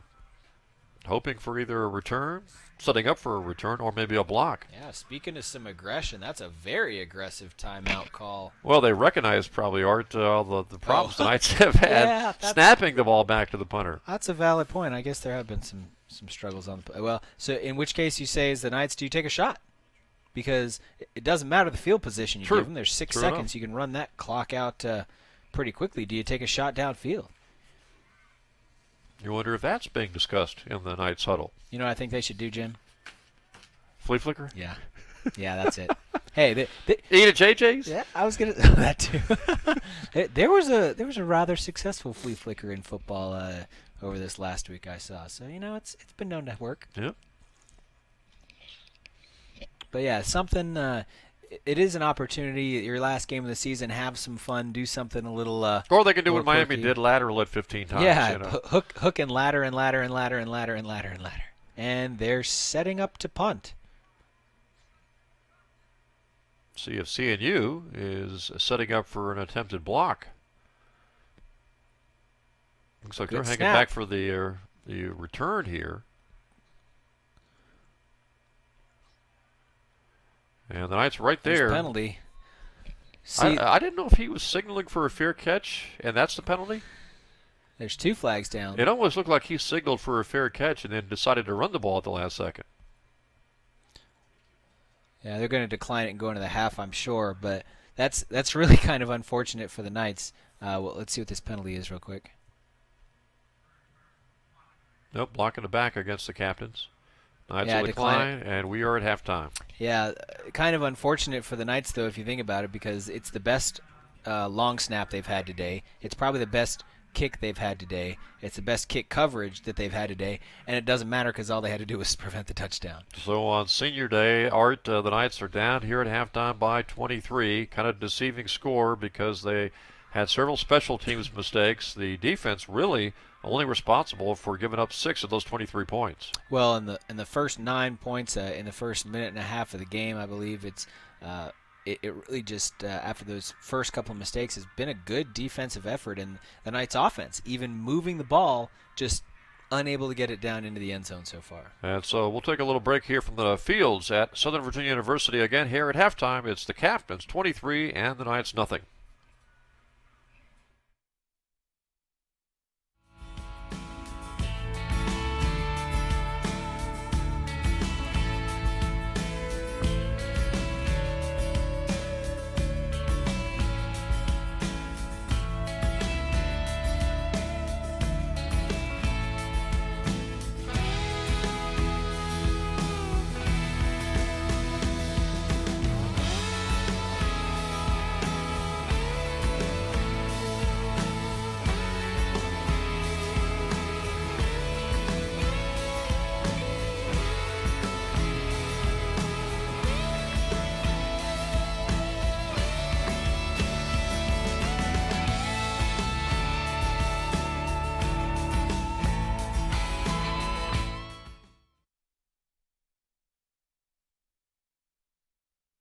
Welcome back to halftime here at the fields at Southern Virginia University. 23-0 Christopher Newport on top, and we mentioned it's senior day, and in the postgame, I believe they're going to honor the senior football player, Sam Malore. But right now, Maggie Lou Tafua is being honored, senior cheerleader. She's the daughter of Colette and Lawrence Tafua and sister of Donovan. Oregon native, began her cheering career at Tualatin High School, where her team took first place in the NCAA Oregon State Championships and fourth in the NCAA High School Nationals in Florida in 2012. She joined the Southern Virginia cheer and softball teams as a freshman in the fall of 2012, and last spring, because of head injuries, decided to hang up her skirt and cleats. Despite not being able to cheer from the sidelines, Maggie, though, has been taking part in early morning workouts and cheering from the stand. She is an ART major. She'll graduate with her bachelor's degree in May, and Maggie escorted today by her coaches, April Harris and Sarah Hansen, and her boyfriend, Coach Chris Harper. Halftime score again here from the fields at Southern Virginia University. It is CNU 23 and the Knights nothing. We'll take a little break and come back for more here on the halftime show in just a few minutes.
Art Furler here with Student Body President J.D. Drosbeck, here to chat a little bit about some of the things going on campus. J.D., how you doing today? Good, Art. Thanks so much for having me. This is this is great to be here. It's a first-time experience, and it's a great day. It's beautiful weather, and it's a awesome day to be a Knight. Yeah, last home game of the season, as we mentioned. I've done a little bit of reviewing of the game itself. Your thoughts on the first half? Yeah, I actually spoke to the football team last night, and we said, the student body, we believe in you, we support you, we just want you to go out there and hit somebody and put them down. And we've seen a lot of great plays and big hits, so exciting. Defense certainly have been laying some big hits today, so I appreciate your counsel to them for that. Definitely. Speaking of talking to the football team and excitement going on with them, a stadium announced yesterday. What are your thoughts on that? What are your thoughts having talked to the players? How do they feel about it? I'm just pumped. A brand new stadium coming in, and it's just phenomenal. I'm super excited, and we know President Wilcox, he's a man of his word, and we're just really excited and moving forward because we're invested in the school, and we know it's going to be something like a Harvard or Stanford in the next 60 or so years, and we're just excited. It's the next step in the right direction, so I'm pumped, and the students are pumped. Yeah, that's great. Very appropriately so, and I also liked how yesterday at Forum, when he announced it, talking about the other ways that we're going to grow, other things that we want to do, and that this building is to really legitimize our programs up here at the Fields, but about building other programs as well. What are your thoughts on that? I think it's great.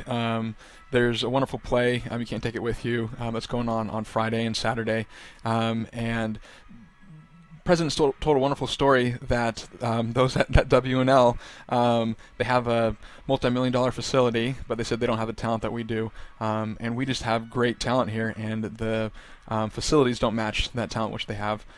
So I know, talking to the arts in the music department, they're very excited for those facilities to come about. Well, and facilities, but also building programs. As President starts talking about recruiting, he says we recruit athletes. That's why we get athletes, but also we should be recruiting in fine arts. We should be recruiting in academics as well. Yeah, and that's the point I never thought about when I heard it. I was like, oh my goodness, President, he is just a smart man. Right. Because it's true. I mean, while we're recruiting with athletics, we should be recruiting for the arts and music department as well. So very smart move, I think, by President. Yeah, and well received by the student body. Very well received. That's for sure. We love President and Sister Wilcox. They're just phenomenal. Outstanding. Well, hey, you've got the broadcast audience at your disposal right now. The last home game of the season. Anything you want to tell the folks watching at home? Yeah, just thanks for coming out and supporting us. We appreciate your support, and we're the Genius is Small. We're a small school, but we have a lot of heart and we have a lot of spirit, and we like to show it. So here in a little bit, you're going to see some baby powder thrown in the air, just showing our spirit, and it's just a great weekend to be a Knight. A lot going on around campus. There's a dating panel going on Sunday. The plays tonight at 12, and open house this weekend. One of the largest attended open houses in school history. And just to note, the last 2 home football games, not last one, but 2 other, were the largest attended in university history fan-wise. So we're small, but we're powerful, and it's been awesome being here with you, Art, so thank you. Exciting time to be here at Southern Virginia University. Thanks for being with us, J.D. Art Furler here with J.D. Drosbeck, the president of the Student Executive Council. Thanks for being with us. We're going to break away. We'll be back with you for the start of the second half here in about 8 minutes.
Jim Bresnahan, Art Furler back here at the fields at Southern Virginia University. Senior Day, CNU on top here 23-0, Art. But again, seniors being honored, including Sam Malore today.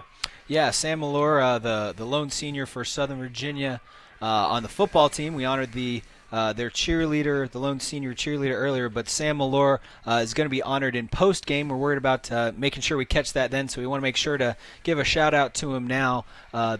So we're going to go ahead and share the post-game script for you. Sam Malore is from Colfax, Washington, has played 4 years for Southern Virginia University's football program.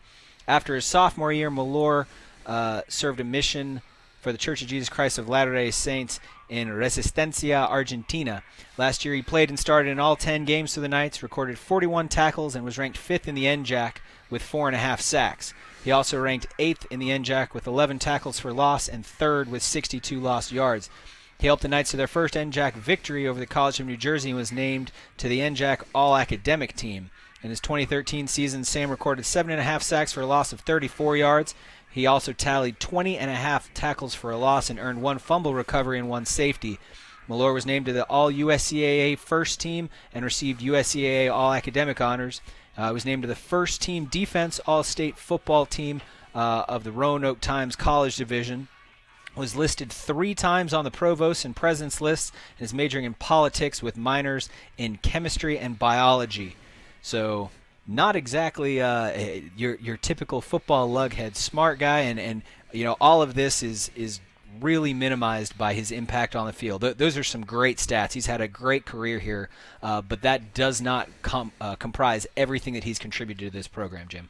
Okay, and that's going to be a tough guy to replace, as we mentioned, Art, both on and off the field. Very true. Also, before we get started, we want to give a shout-out to senior Lainey Thompson. She's graduating this year with a minor in athletic training and has assisted the football team in the last couple of years from American Fork, Utah, and served a mission in Manchester, New Hampshire, and also played 4 years for Southern Virginia's softball team.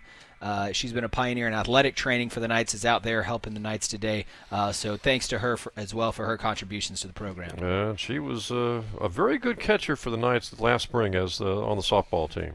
Yeah, making contributions everywhere. That's the beauty of a Southern Virginia education. You get to play softball, you get to do athletic training. You're on the provost list and academic teams for academics there. Lots to do, and the Knights take advantage of that. Knights kicking off to the captains to get the second half underway.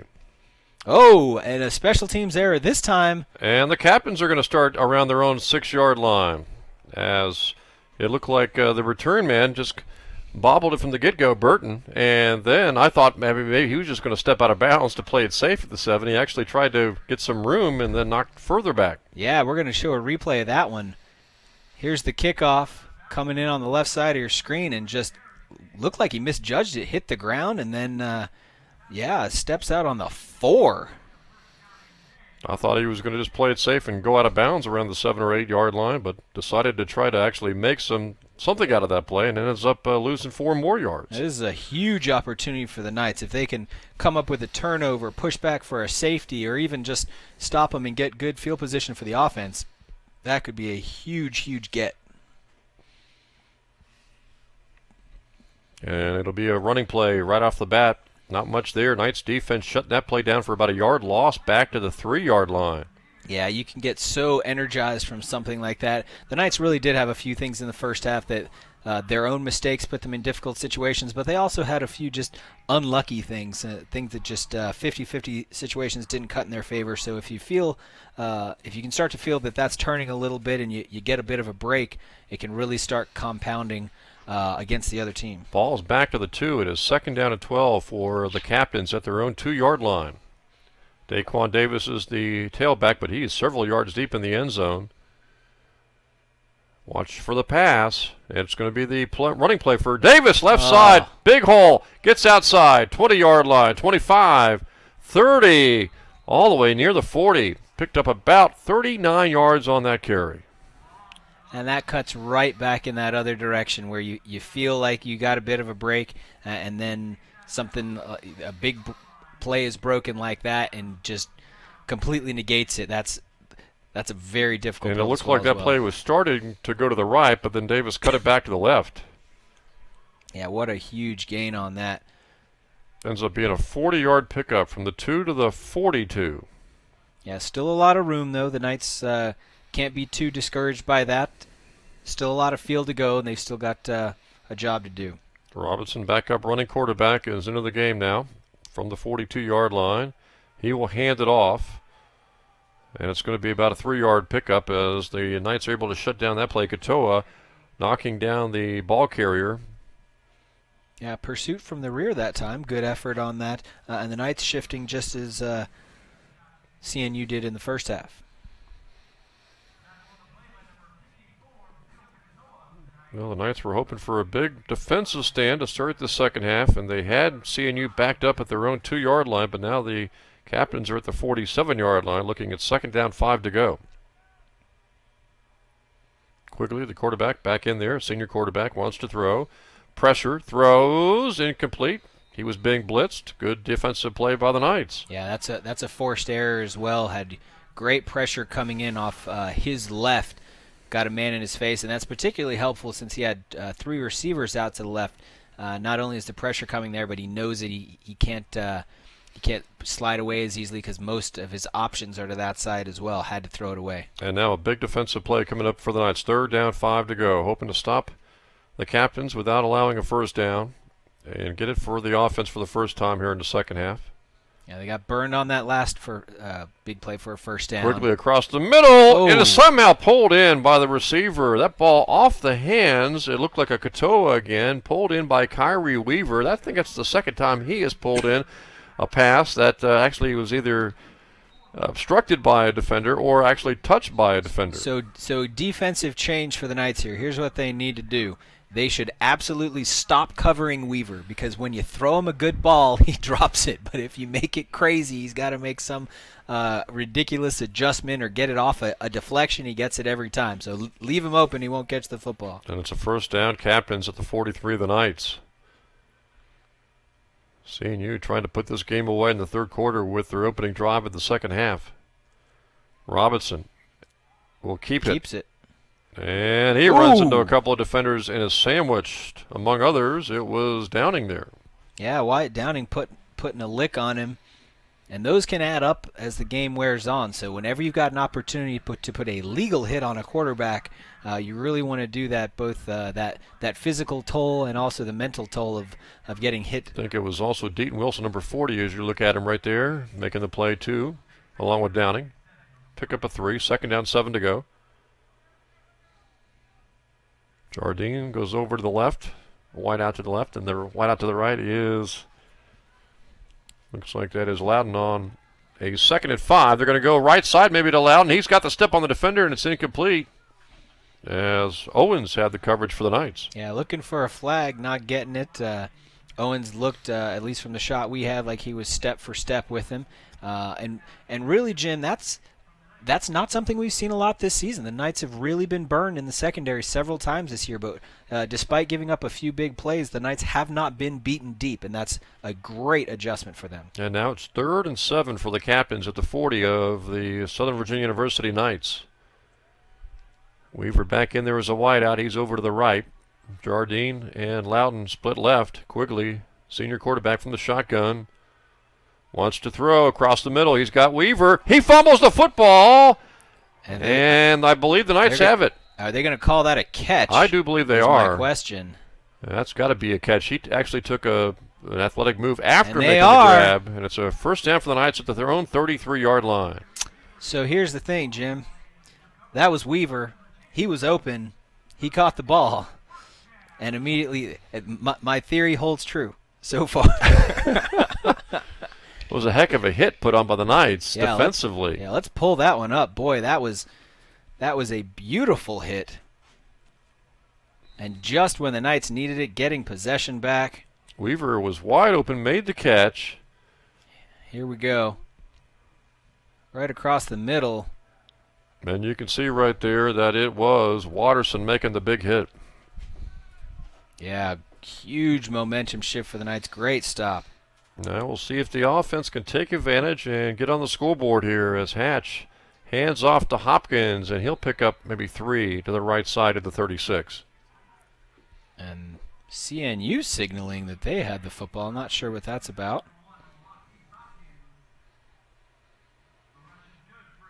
Going to be second down, 7 to go. Yeah, picking up a few yards. The Knights have had some successful drives, some successful plays, but they've got to be able to be consistent enough to string that together to get first downs and eventually lead to touchdowns, because 23 is not an insurmountable number, but if you can't put the ball in the end zone, 1 is an insurmountable number. Good point. And if they can put it in the end zone, they're only 2 scores down. Hatch handing it off to Hopkins, short gain, maybe 3 more yards up to the 39, which will bring up 3rd and 4.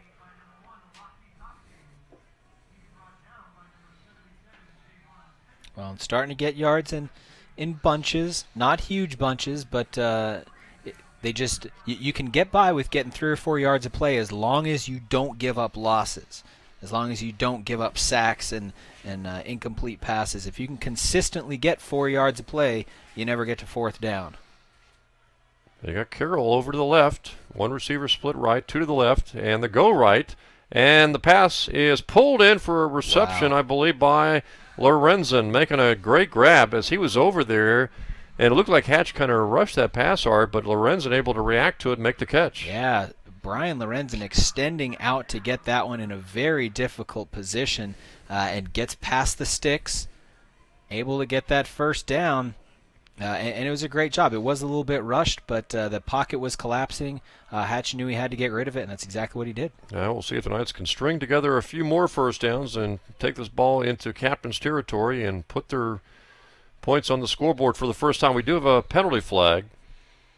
Yeah, that's going to be a false start on the offense. The CNU was moving a little bit.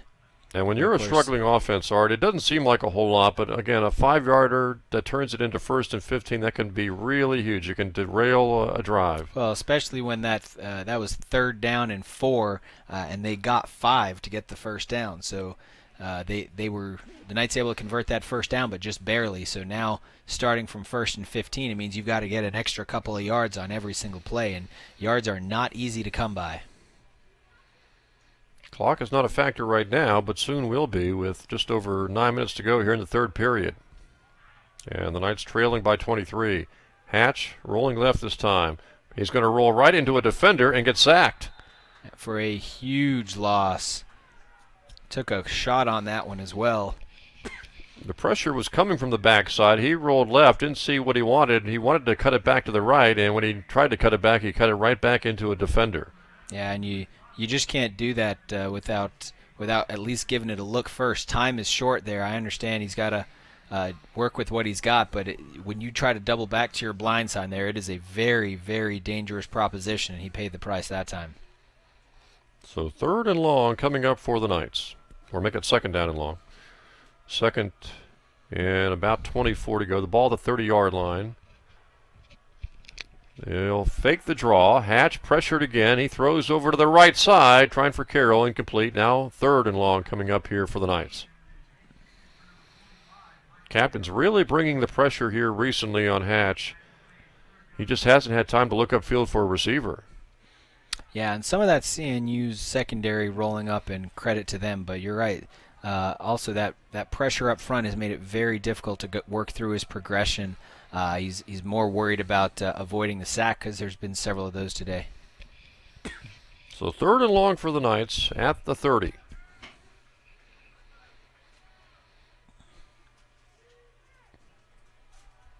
Movement again.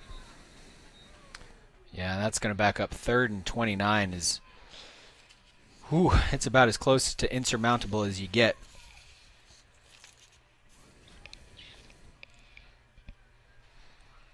It's been tough all season, Art, for the Knights to really get anything going offensively, at least consistently. Well, especially with penalties, as you mentioned, Jim. It's recognizing the snap count. There's some mistakes that you make that are in the moment. Right. You have to make a quick decision. That is just a mental mistake. You cannot move until the ball goes. You know when that's supposed to happen. And now CNU can bring the crowd after Hatch, and Hatch throws over to Carroll, but Carroll a good number of yards away from that pass, and now it's 4th and long, and the Knights will have to punt, and of course punting has been an adventure today for the Knights. It has. They've had 2 very, very unfortunate punts. But that one right before halftime went very well. It's probably the best punt I've seen from them all season. And so hoping they replicate the most recent rather than the most frequent. See if CNU sets up for the return here. Ooh. High snap back to the punter, and they just get it away. That time, way high on the snap, and a fair catch called for made in a crowd at the 45-yard line by the captains, by James Barnett. So the captains are going to have excellent field position, the 45 of the Knights. Well, snap definitely wasn't low that time. No, it wasn't. It's a good adjustment made by the punter to get that one both prevent it from going over his head, but also to prevent it from getting blocked, able to get it away quickly enough. Now, just as far as this game is concerned, you get a feeling with the third quarter starting to tick down, if the captains score here and make it 30-0, that pretty much puts this game away into the win column for the captains. They came into the game 3-6 on the season. They're going to go to the ground game, left side, and that's going to be about an 8-yard pickup. Yeah, able to find the edge and then turn it upfield quickly. That's the difference. Really has been the blocking. I think CNU's been able to get that outside containment to give room for their running backs to start that play, to start turning it upfield, and so they're already getting to the second level before that contact comes. The Knights have just been unsuccessful at doing that. And the ball now at the 38-yard line.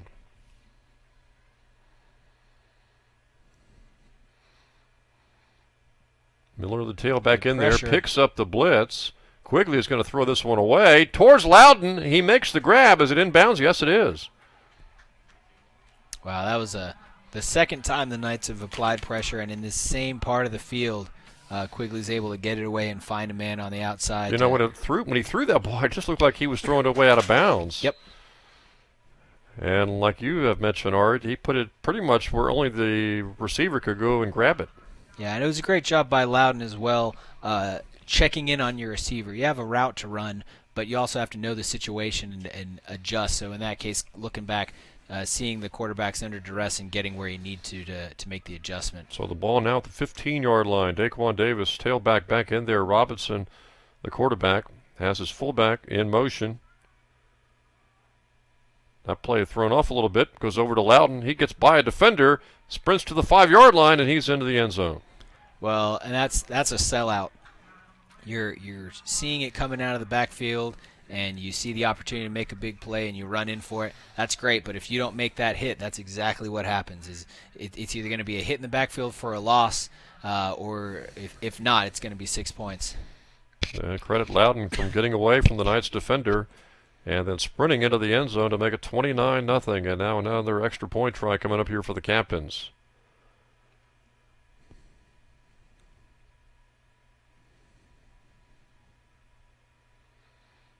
And the extra point sails through, up and in, and Christopher Newport now with its biggest lead of the football game so far, 30-0 captains. Yeah, that one a little bit low. I was hoping Carroll was going to get another block.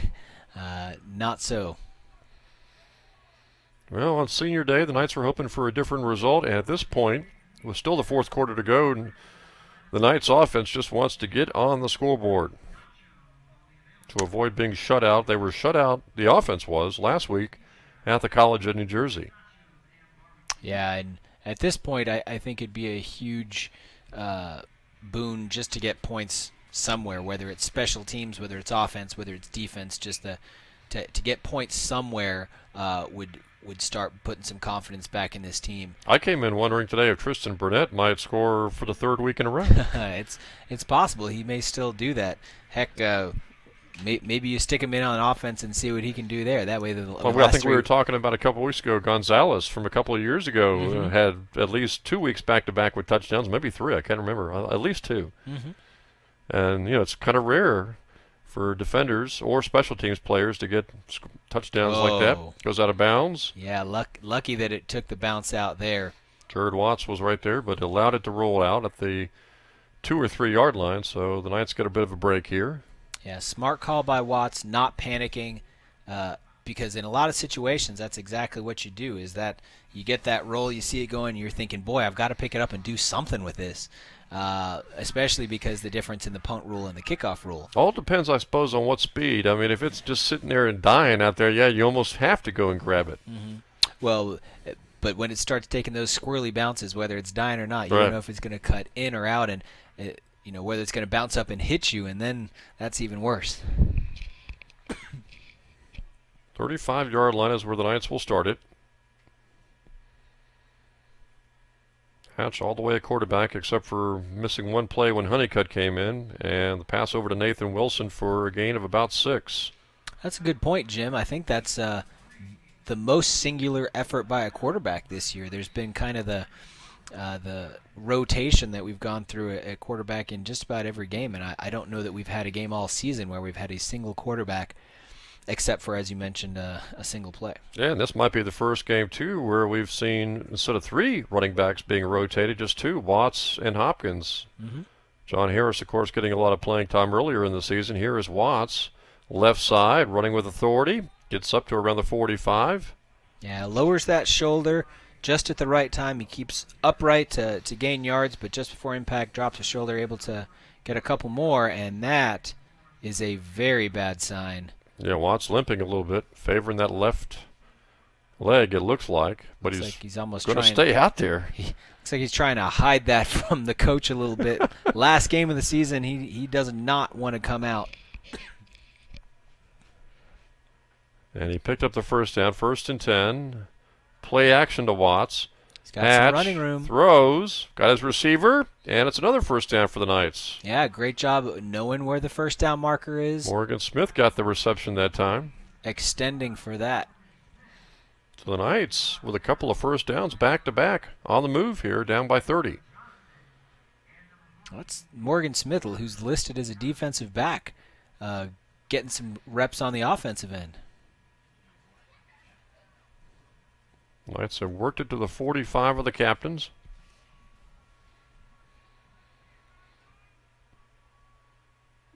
And it'll be Hatch on play action, throwing left side for Carroll, and just a little too far. Yeah, it was a good idea, and again, a good throw. I don't mean to jinx the Knights, but so far, no interceptions thrown. That's been a plague so far this season for them as well. But a great decision that time. Unload before you take the sack. Yeah, I'm not sure they've had any turnovers today, except the fumbles on the kickoffs, the special teams, and of course the bad punts, the bad snaps from center. I think you're right about that, Jim. 2nd and 10, 45-yard line. Maybe another 5-yarder coming up here against Southern Virginia. Looks like that's going to be the case.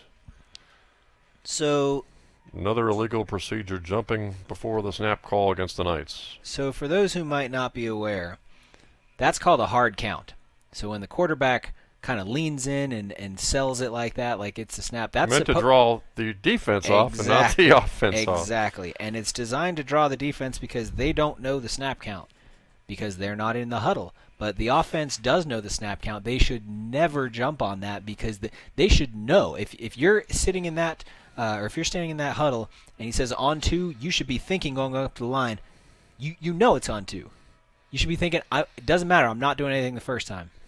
So it cost the Knights 5 yards. Watts picks up 3 yards on that carry. Reminder for those who are watching and listening today, the next time you are in Buena Vista and you need a local event catered, stop by JJ's Meat Shack. Best barbecue in the state, JJ's, 1607 Magnolia Avenue in Buena Vista. And they're also here at the fields at Southern Virginia University. Indeed they are, with night nachos, the only place you can get them. Have you had them yet? I haven't. I've been a little too busy in here broadcasting. You're going for the hog dish. Yeah, the hog pen. The hog pen. Yes, the sir. Hog pen. Hatch play action, pressured, throws left side, and he throws an interception that is dropped by the captains. He was trying to get it over to Carroll and overthrew him. Well, I don't think that ball was held onto. No, it bounced off the ground. It was certainly close though, and it's that decision making because knew the pursuit was coming, had to get rid of it, threw it to the outside, all good things, into triple coverage. Triple coverage, yeah. That's where it becomes a bad decision. And there's certainly a lot that you have to factor in. And that's kind of surprising. Downfield, Carroll's got 3 defenders around him. Yeah. Well, he's certainly a big threat. Another high snap back to the punter, who again just gets that punt off. Fair catch called for and made at the 21. So it has really been about 3/4 of the time an adventure on those snapbacks on the punt.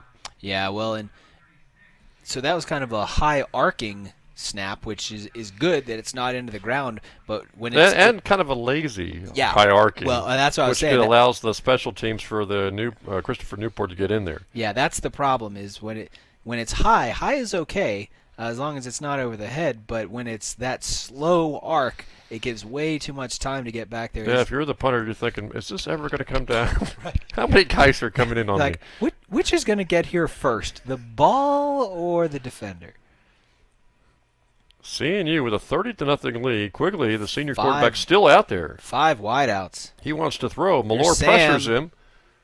Quigley gets away and runs for it and picks up 4, 5, 6 yards and still going forward, not stepping out of bounds, ends up picking up 8 or 9. Yeah, somebody's got to give Sam a hand on that. He came so hard from the outside, got blocked out, spun move, pushed him all the way to the other side.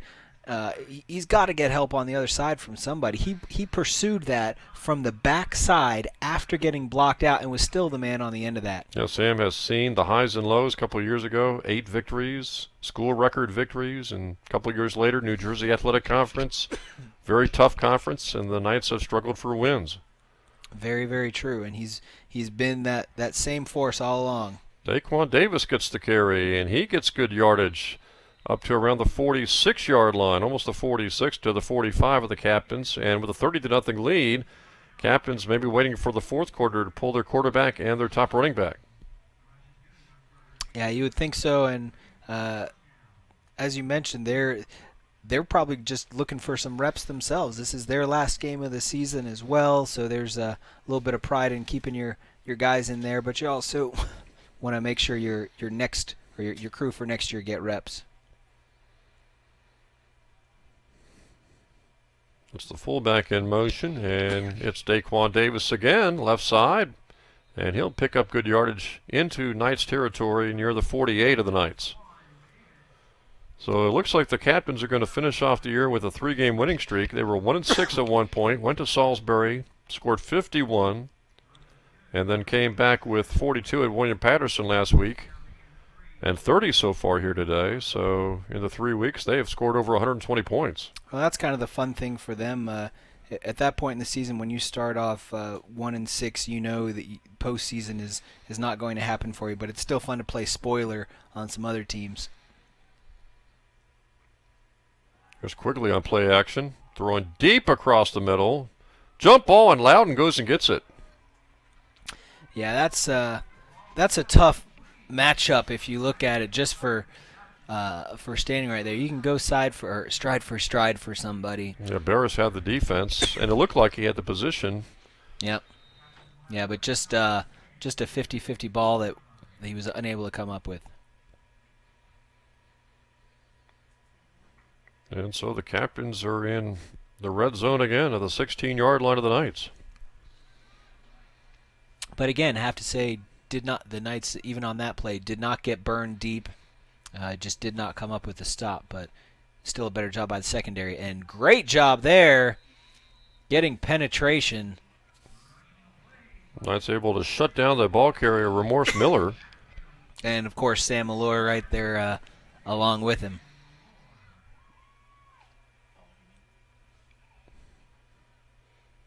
Looks like Sam's going to come out, get a substitution.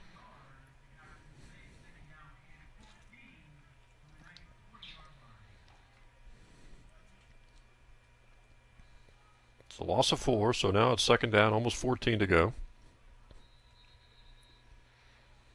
And now CNU maybe a little confused, and a timeout on the field. Yeah, I'm a little confused myself. That's forgive if I mispronounce. That's William Mackay, who's listed at running back. We've seen several times today, and it's possible I just haven't noticed. in previous games, but it seems like there's been a lot of mixing up of putting offense in defensive positions and vice versa. Yeah, Mackay also punting the football. And the Knights right now here down 30-0 with 1:09 to go third quarter. We mentioned Art basketball starting. We've got women's basketball today. Women are opening up the season on the road at Averett. Men will be opening up the season on Tuesday on the road, I believe, at Emory and Henry. Yeah, and for those familiar with Southern Virginia basketball history, we've got a returner that will be exciting to watch. Anders Jacobson, back from his mission, back from the Jacobson brothers days. Yes, it was something just a couple of years ago when it was John, Isaac, and Anders. Mm-hmm. Second and 14. Quigley throws quickly right side, threw it too high for the intended receiver, incomplete. And right there in coverage, Scott Laxton. If it would have been completed right there, I've just been really impressed by the Knights secondary today. It's been a real bend but not break situation where they've gotten some passes caught in front of them, but they have yet to give up the really big pass play. And they have forced the Captains into a 3rd and 14 from the 20-yard line. Quigley over the middle. Loudon makes the catch and goes in for a score. That's his second touchdown today. Yeah, 36-0 now. The Knights just playing for pride at this point, seeing what they can establish themselves and perhaps build on for next year. And as you mentioned, that's the upside to only having one senior on the squad, is you do have that opportunity still to take a lot of these guys and bring them back next year.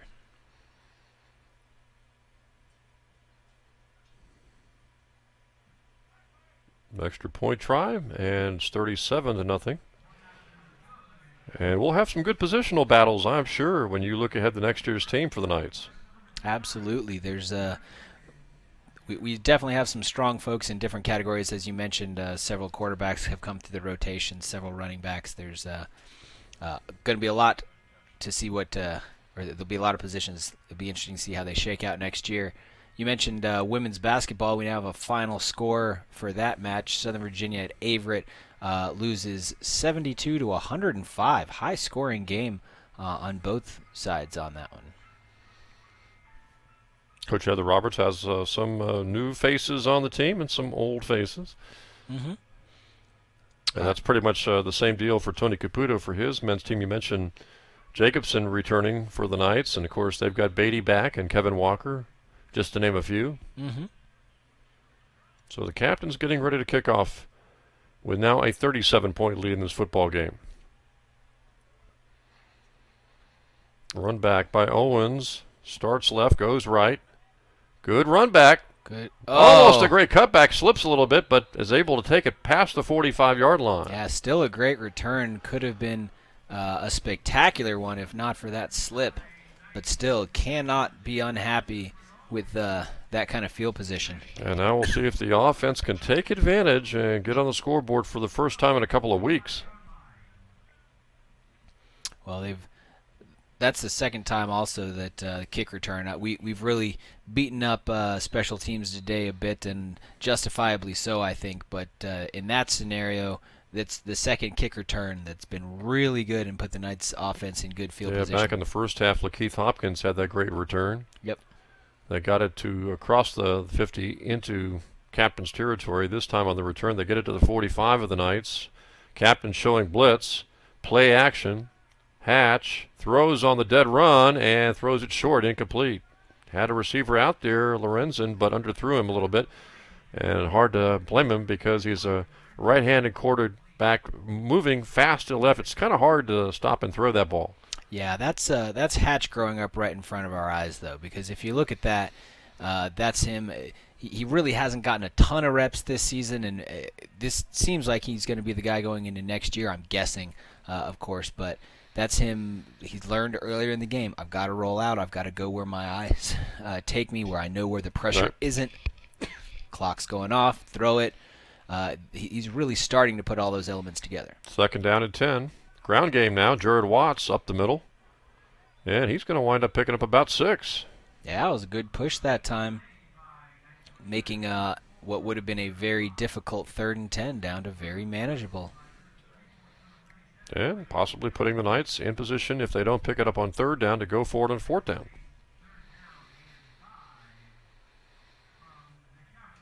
There's Carroll coming back in. And they can let the clock run down if they want to here in the 3rd. Yeah, and it looks like they're going to do just that. So we're going to go into the 4th quarter with CNU on top here by a score of 37-0. CNU came in with a record of 3-6. Knights 0-9. You look at the New Jersey Athletic Conference standings, as we mentioned, Wesley and Salisbury both came in with just 1 loss in the conference. If Salisbury is able to emerge with the share, and because they beat Wesley head-to-head, I would imagine they would get the direct invitation into the D3 tournament. I would imagine Wesley would get an at-large bid, whereas if Wesley won it outright, I'm not sure Salisbury would pick up an outright or an at-large bid. Yeah, I think you're right on that. It could. I think they certainly have the argument to make, but there are lots of programs that they can do that as well. But I think it's also worth mentioning what you're alluding to. This New Jersey Athletic Conference is no joke when it comes to football. They have some very, very impressive programs. Yeah, Frostburg is 6-3, and Kane is 6-3 heading into today's action. We've seen both those teams back in October.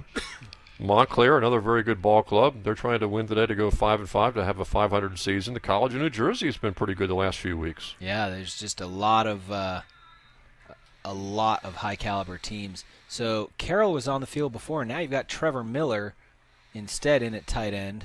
3rd and 4. Knights will go to Watts, and he's going to pick up 2, leaving the Knights short of that 1st down by about 2 yards. And so now they've got a choice here on 4th down, and when you're down 37-0, I would imagine they'll go forward on 4th and 2 at the 47 of CNU. I think that's probably fair.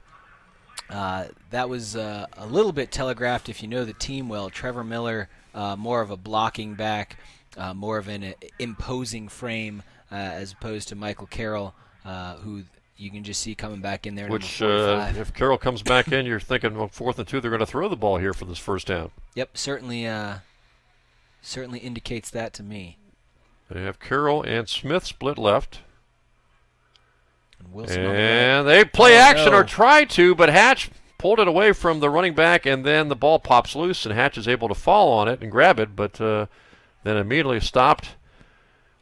And it looked like they wanted to play action and throw that ball, but they never got the chance. Yeah, unfortunately, the result is the same whether you fall on it or not at that point, unless the captains are able to pick it up and run with it. It's either a fumble or it's a turnover on downs. It ends up being the latter. Either way, it's CNU football. And we'll never know exactly what the play was going to be. Obviously, on a play action, they were going to take a shot downfield, and they only needed 2 yards for a 1st down. Mm-hmm. Well, and that was probably the way it was drawn up. Is it's if we've got an open hole and can get the 2 yards, let's do it. If not, let's take a shot downfield. And by trying to take the shot, they end up losing the football. Robinson in there at quarterback. He wants to throw the football. He's been running to the football all day long. He fires to a wide-open receiver. It is caught by Joe Jardine, who was wide open, and suddenly 43-0. That was my fault because I said the defense hadn't been beaten deep yet. So you've been begging for Arcea Robinson, the backup quarterback, who's been running the ball all day long, to throw the football. Oh, you're right. I apologize. It's your fault. That was my fault. It was my fault thinking it was my fault. Share the responsibility. No. You're right. It's all you. But you're right. That's the benefit is if you're tracking that, if you're trying to. You're thinking he's going to run the football and.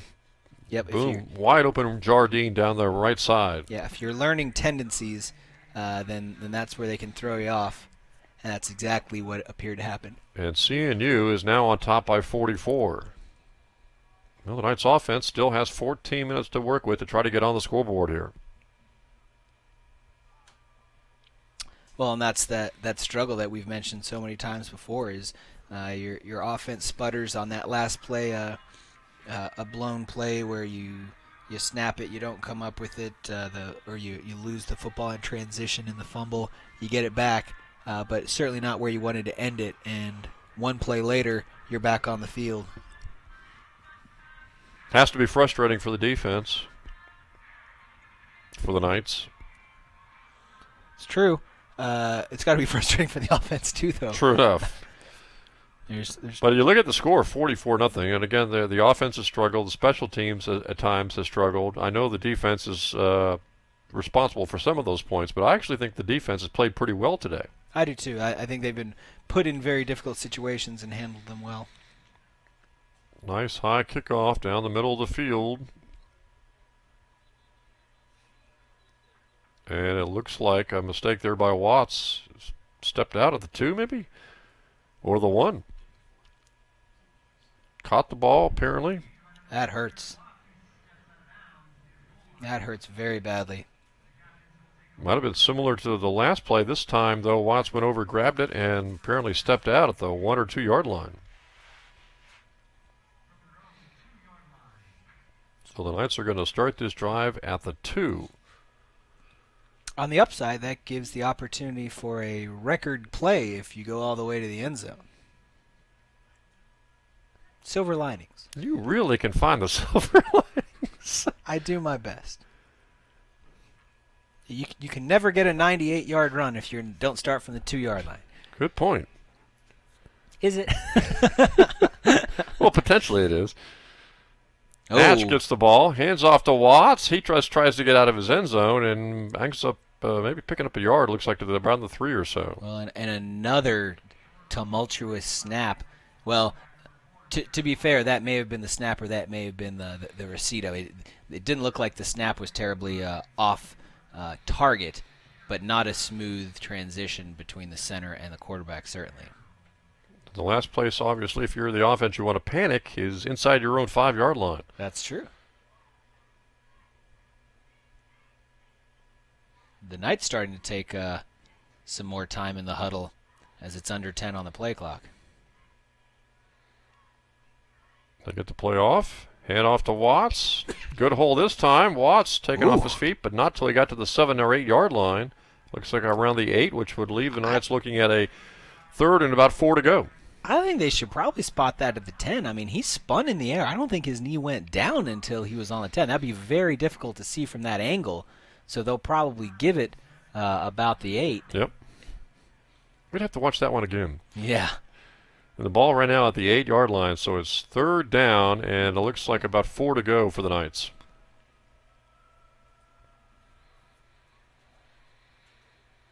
And they go with a 4-receiver set. Hatch wants to throw. Fires a little screen. Hits his receiver, Morgan Smith. Makes the first down reception and more. 25-yard line.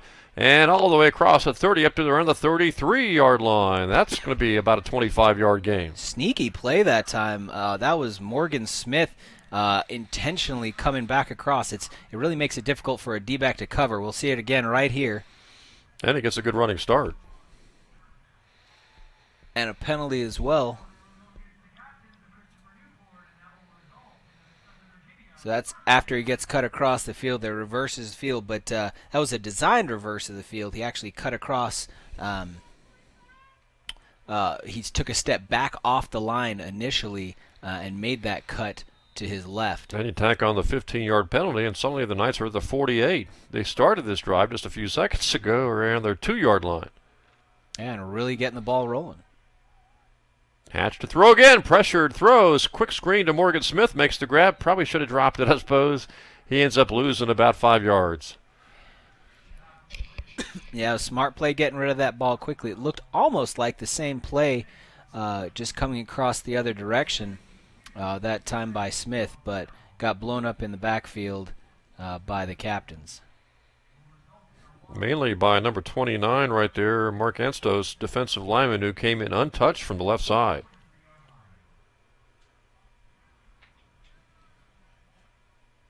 So a loss of 5, 2nd and 15 now for the Knights. Nathan Wilson and Lorenzen split right. Play action. Hatch wants to go deep. Trying for Lorenzen. He's hit before the ball got there. No flag. Boy, there it is, finally. Good 3 seconds Well, after the play was over. We'll have to see whether that's pass interference or that long after the play. I'm wondering if it's not an unsportsmanlike conduct. No, I think the referee just was indecisive about throwing that. It's got to be defensive pass interference, the call. He got hit in the back before the ball got there. Yep, you're right. Still almost came up with it as well. The only question, I guess, in that play is why did it take the referee so long to throw the flag? You know, Jim, I don't know if you've noticed this throughout the season, but refs have been really hesitant to throw flags. Like the Duke-Miami game. Yeah.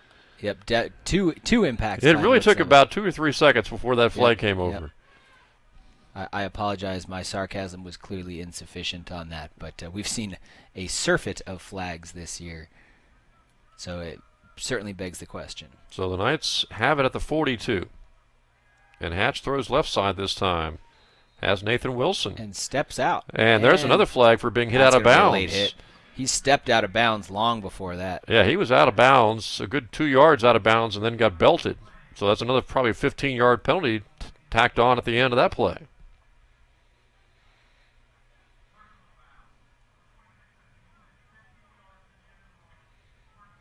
So the Knights are going to have it.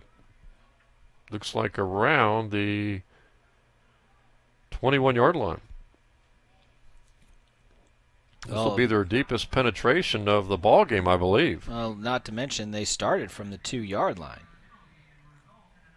So the Knights have a chance here to get on the scoreboard 21 yards away with 11:25 to go.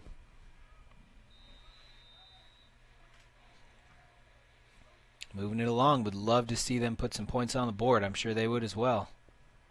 And it'll be Jared Watts for a short gain to the 20-yard line, maybe a yard pickup that time.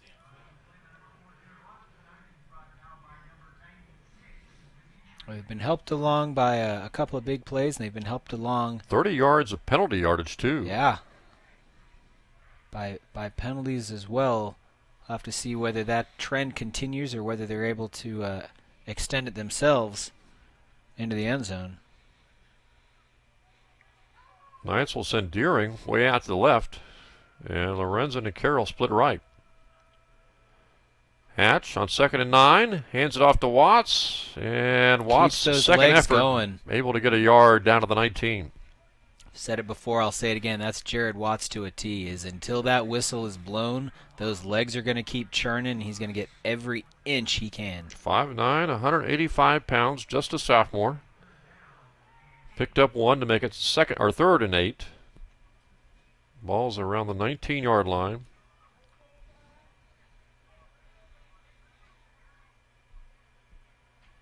So the Knights really trying to focus here on picking up the first down. Wilson, Carroll split left. Lorenzen over to the right. Hatch wants to throw. Left side, sails it out there for Wilson, but he just put that in the air a little too long and allowed the defender to come up to make the hit on Wilson to knock the ball loose. Now it's 4th down, 8 to go. Yeah, it was a big hit, but it was a great job by the running back to pick up the rush to even allow enough time for that to get off. Wilson was out there and he had the opening, but that ball just took too long to get to him. Yeah, right about at the first down marker as well. Knights will go for it on 4th and 8. They need a big play here to get on the scoreboard. Just have to pick up the first down first from the 19-yard line. Same 2 receivers split left. Same receiver, Lorenzen to the right. Hatch throws across the middle, and it's knocked away at the last second. Yeah, broken up and a man down. Receiver who was the intended receiver. We'll find out. I believe that was Michael Carroll. And it looked like for a split second there, Carroll had an opening on the defenders. Yep. But the safety came up and made the play to knock that ball away at the last second.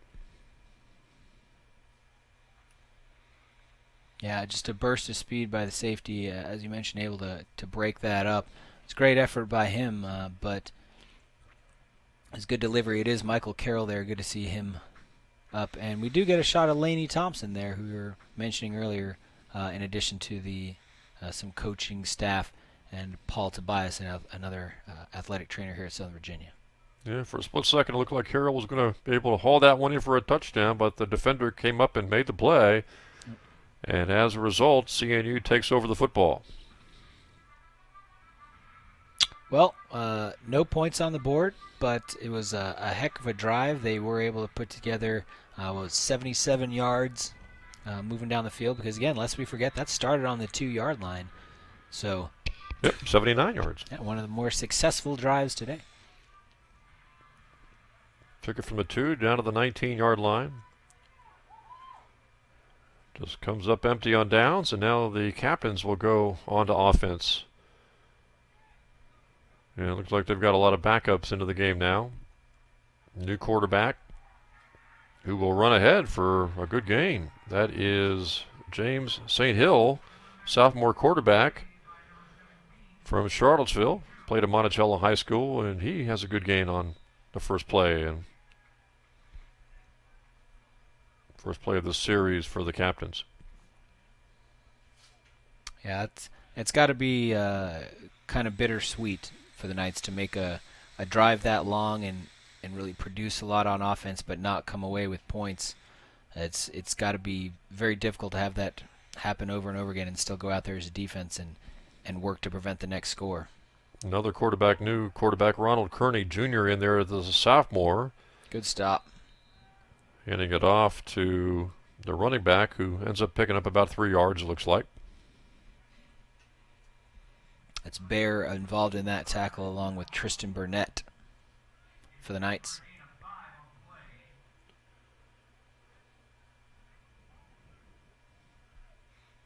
Well, if the defense can hold here, Art, maybe the offense will have one more shot at trying to get into the end zone before this game's over. Yeah, even with as long as CNU takes on the scoreboard, 8.5 minutes, the offense will certainly get a chance again, I would think. Second down, and the handoff. Great defensive play by the Knights that time. Shooting Getting in the there gap. was Braxton Hale, knocking down the ball carrier for a good 3-4 yard loss. Yeah, laying a big hit, but also getting that hand on the jersey to make sure he doesn't slip away. The hit did not knock him down, but he stayed with it. We'll get another look at that one.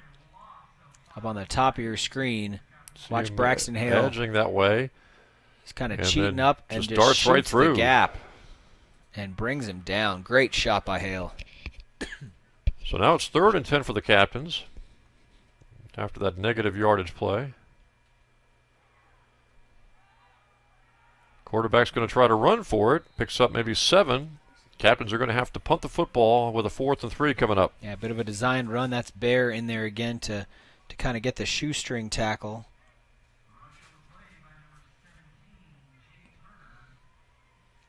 It's still been something the Knights have struggled with as well, though, is you've got to aim for center mass. There's been too many yards after contact, even in that scenario where contact happened and another 2 or 3 yards were picked up falling forward. You've got to put your shoulder on the guy's belt buckle, wrap up, and deliver that blow. Well, this offensive possession coming up here for the Knights, as long as CNU punts this football, this could be their last offensive possession of the game. Ooh, very close to a delay game. Captains get off a kind of a weak but a good roll for them. And the Knights are going to try to return it. And they get up to around the 32. It's Morgan Smith grabbing the ball off the turf and running it ahead for 3 yards. Yeah, you get a few yards off of it. Every once in a while you can catch the kicking team off guard and get a step on them. And certainly if the guys are standing around there like that rather than running full speed, they can't really lay too much of a hit on you. So that was a smart call. Senior Day today again, Art, as we mentioned. Sam Malore will be honored in the post game after the game's over. Just going to be very tough for the coaching staff to replace Sam. Yeah, a lot of intangibles that he brings, not to mention the actual stat stuffing he does. Watts will get the carry, and There's he's up a to the hole. 41. Good game. Watts getting a lot of carries here in the second half. In the first half, and of course, prior games, they've rotated their tailbacks, but it looks like Watts is getting a majority of the play calls here in the second half rather than Lakeith Hopkins. Yeah, there's been some real stylistic changes in this game as opposed to earlier ones in the season. Not sure whether that was it's kind of getting comfortable in a system. Obviously, a little late in the season to be doing that, or what's going on, but some distinct differences. 8-yard gain by Watts that time. He'll get the play action. Little pass over, and it's caught for a first down by the Knights near the 49-yard line. It was a And nice soft touch over the top. Trevor Miller, yeah, fullback, making the grab. Well, and that's the thing. Miller's played a lot of tight end, but he's certainly more known as a blocking back. But that was a very soft touch by Hatch that time, kind of lobbing it over the top to get it over the hands of the defenders. That negates the possibility of a block, but it also makes it a much softer, more easily catchable ball, and Miller pulls it in for the first down. And the Knights have it first down, 48-yard line. Play action to Watts, and that pass over the head of the intended receiver, trying to hit Lorenzen on the right side.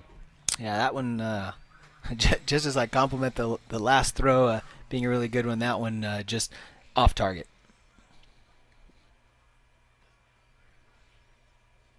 Knights rotating receivers in and out. Morgan Smith, Carroll back in. Well, and despite Miller catching a pass on the last one, Miller's, again, typically when you see him in the game, it's going to be a run play, and Carroll, they look to throw. Hatch to throw, pressure on, fires left side, hitting Nathan Wilson, and he makes the grab before he goes out of bounds for a first down at the 37 of the Captains. Yeah, well timed. The offensive line able to hold long enough to buy Hatch the time he needs to deliver that strike. Well thrown ball right to the outside, and that's why earlier I was saying, when the Knights are good, they're really good. That was a well executed play. It's just they need that consistently. You look at that, it's just a difficult timing route there, but it was executed well, and the play right before that, just an errant thrown ball. 37-yard line.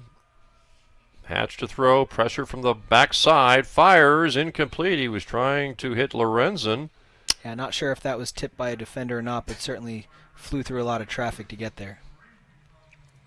No doubt about it. This will probably be the last offensive possession of the game for the Knights, unless we had a CNU turnover. A lot of contact on that one, or excuse me, the Knights have avoided a lot of contact on the quarterback the last couple of drives, frankly, which is a good sign for them as well. This time it'll be Watts getting the carry, and he's able to go ahead for about 4 to 5 yards. Call it a 5-yard game, bringing up 3rd and 5 for the Knights.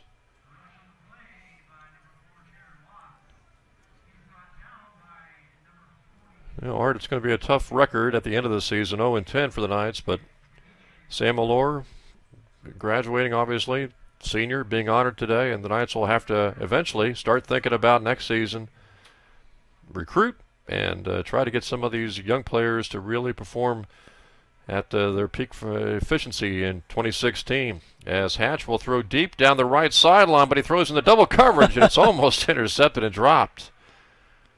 He was trying to hit Nathan Wilson, who had 2 defenders around him. Well, and that's that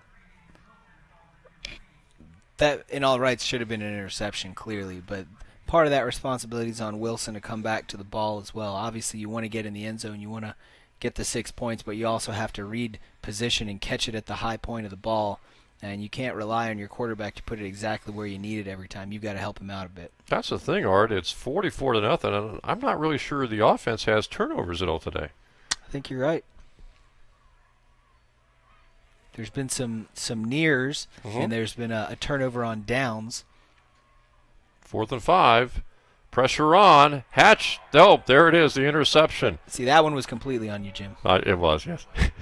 And it's going to be taken back for 6 points by the Captains as it's returned by Christopher Newport. Rhett Morris making the interception and taking it back for the score. It's consistency. Uncanny how that works. Yeah, it's consistency. It's good decision making, and that was just a poor decision, trying to force something in and just not able to do it. And so CNU hits the 50 mark. They had 51 2 weeks ago at Salisbury, 42 last week at William Patterson, and now up to 50 here today in Buena Vista. for the Captains, who are really ending their season on a high note, a 3-game winning streak.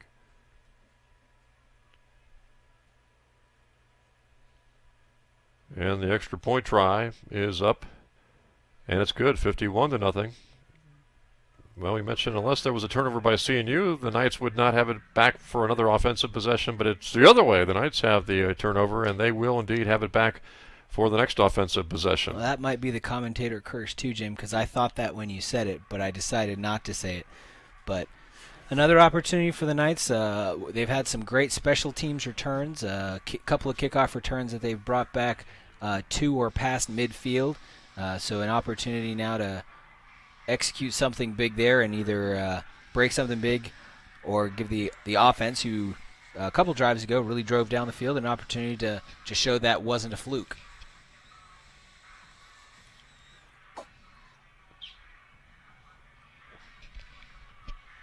This game's really gotten out of hand here in the second half, Art. And again, the defense has played well at times. The offense has moved the football at times. It just shows if you don't score, things can really get out of hand and mount on you. And that's what happened. The Captains have just been able to keep applying the pressure here in the second half. Yeah, I don't think at the end of the game the total yards are going to be as skewed as the score is, right.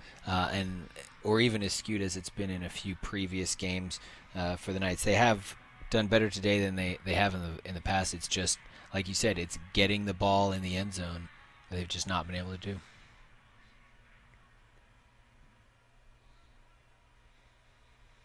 High short kick.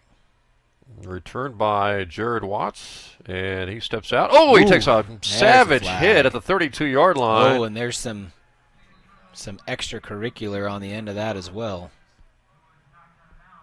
He was a good several yards out of bounds when that hit was made. That's just uncalled for. What's the point of that?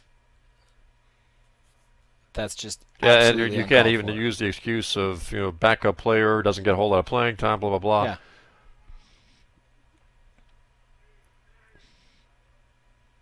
Credit Jared Watts for surviving that. So the Captains are racking up the penalty yardage here in the second half, but they're still comfortably in front by 51. Yeah, that will put the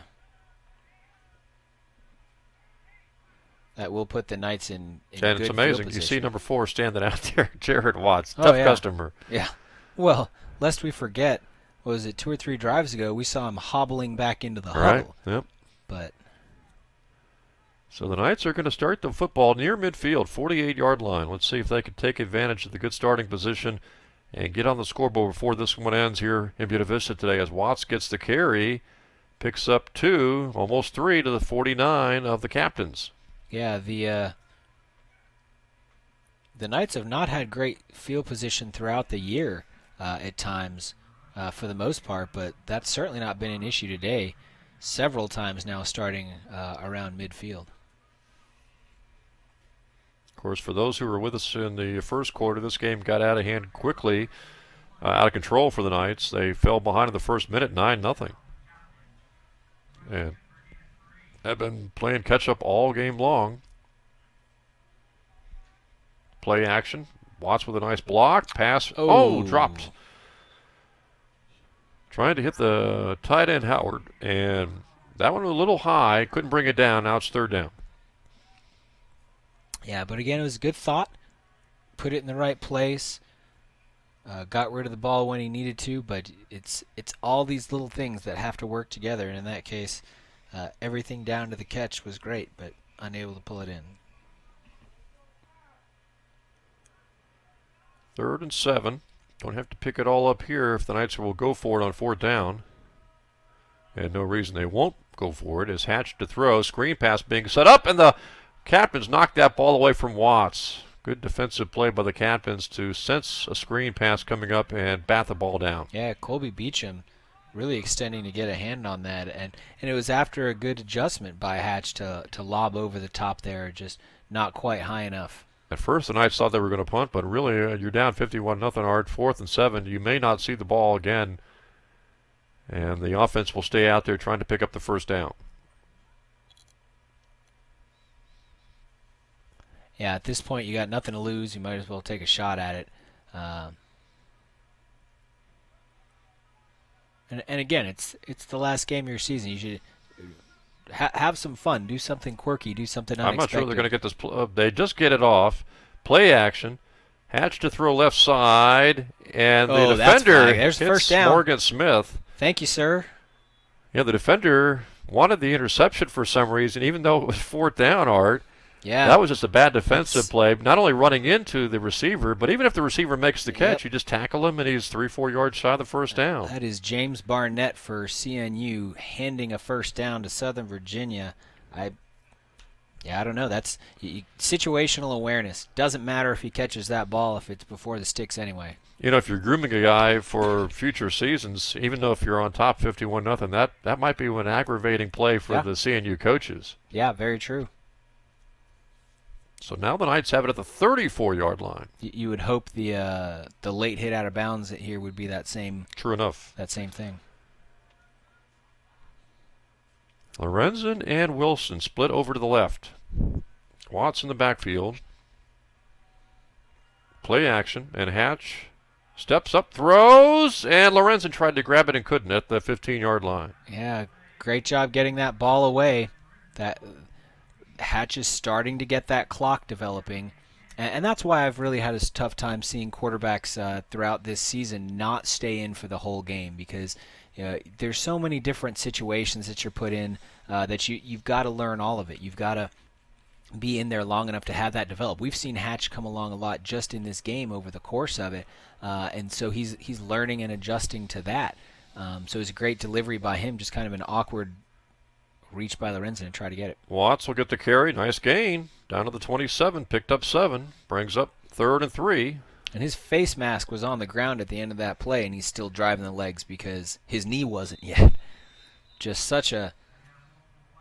Oh, flags down as well. But Watts giving everything he's got up to the final whistle.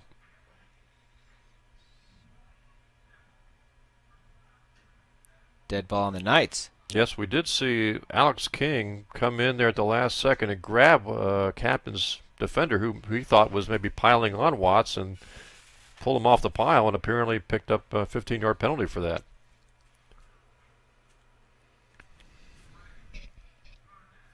Well, and I have a little more patience for it if you're going to pull somebody trying off to that's defend a piling on. teammate. Yeah, that's a little better. But still, you also have to recognize the situation and not get involved in anything like that. Especially when your offense is driving, you just really put yourself in a bad spot. 3rd and 17. Here comes the pressure. Hatch will step up, try to get away. He does. Nice move, and he goes all the way down to the 27-yard line. Wow. When he started hanging that ball out there, I thought for sure it was going to get knocked away. Well, for first a of fumble. all, how did he get out of that pile of defenders and then to fake out the defender downfield to pick up an extra 4 or 5 yards? Little juke on that. We'll take another look at that right here. You see him. The pocket collapses and he just escape, steps up. And then the move. Yeah. And very close to the first down. That extra yardage will allow the Knights to go for it on 4th and 3. Hatch quick pass. And pulled in by Morgan Smith. And Morgan is down to the 16-yard line. Getting that first down helped along by that great job by Hatch. And again, that's him learning. That's him saying, look, what am I going to do? I've got nobody to unload to. I've got a gap here in the middle. Tuck the ball away. This is Jacob Hatch growing up as a quarterback. 16-yard line, Hatch. And now we got a penalty flag. Yeah. But it's giving him that opportunity to learn as he goes and not say, you did something bad, I'm taking you out. You threw a pick, you're coming out. It's forcing him to have those situations where he's got to learn, he's got to adapt it as he goes. Another illegal procedure call the Knights. They've had the problems with the 5-yard penalties, and CNU's had the problems with the 15-yard penalties. Yeah, the difference is when you're up 51, you can afford some penalty yards. 1st and 15, Hatch swing pass to Watts, makes the catch, and gets to the 16-yard line, close to the 16. And another flag down. And we'll see what that one is. I don't think he was out of bounds when they hit him. And it looked like the CNU defender, Andre Torin, was wondering why the penalty flag. I've not been keeping track of who these have been on, but unsportsmanlike conduct's multiples will get you thrown out of a game.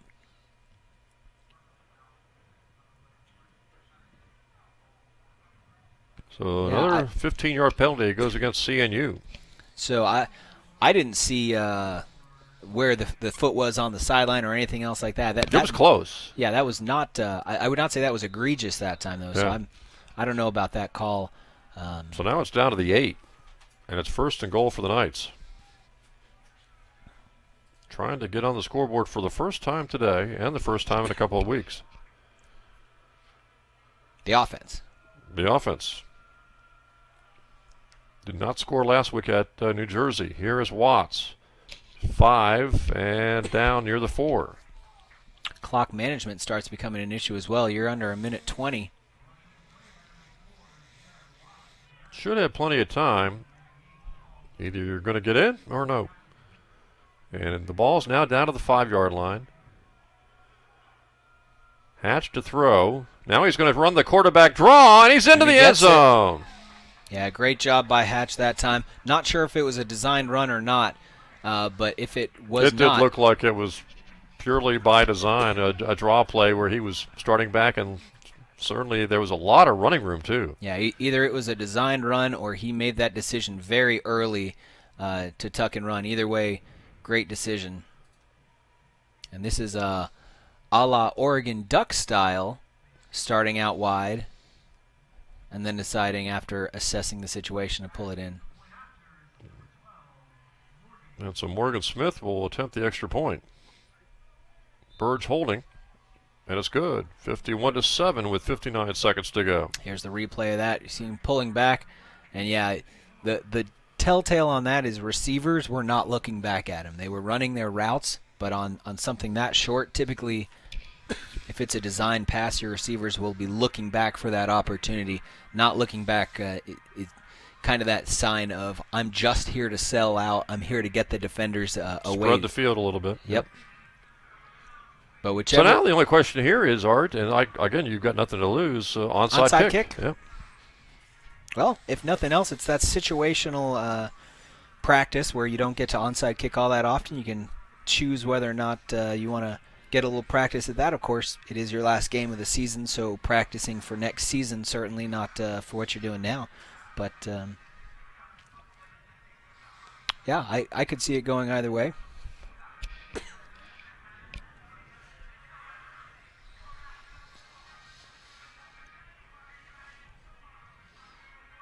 Let's see what Morgan Smith decides to do here, kicking.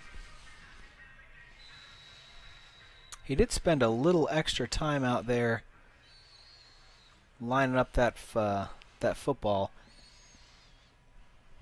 You tend to see that when it's onside, but not so. They kick it deep. CNU on the return. Good adjustment. We'll get it back to the 33.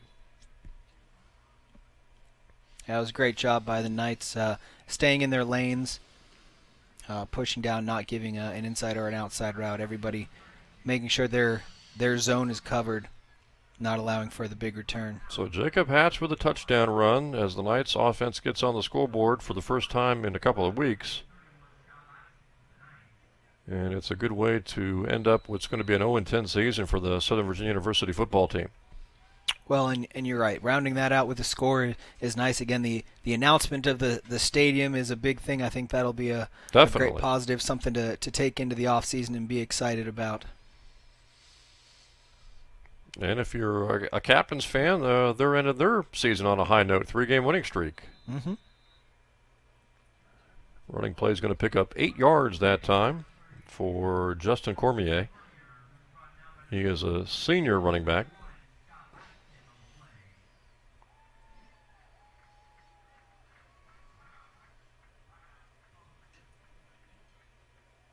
Knights taking a timeout.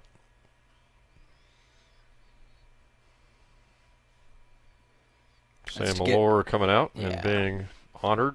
Yeah, getting a hand from the crowd for his many contributions. I hope we've adequately paid homage to him for all of his contributions, but I like that timeout taken to give him an opportunity to get an ovation as he comes out of the game. And you can see players coming around from the offense, the defense, the coaching staff, everybody appreciating him and what he's done for this squad. And it might be trite, but it's probably apropos to say you don't replace a guy like Sam O'Lore.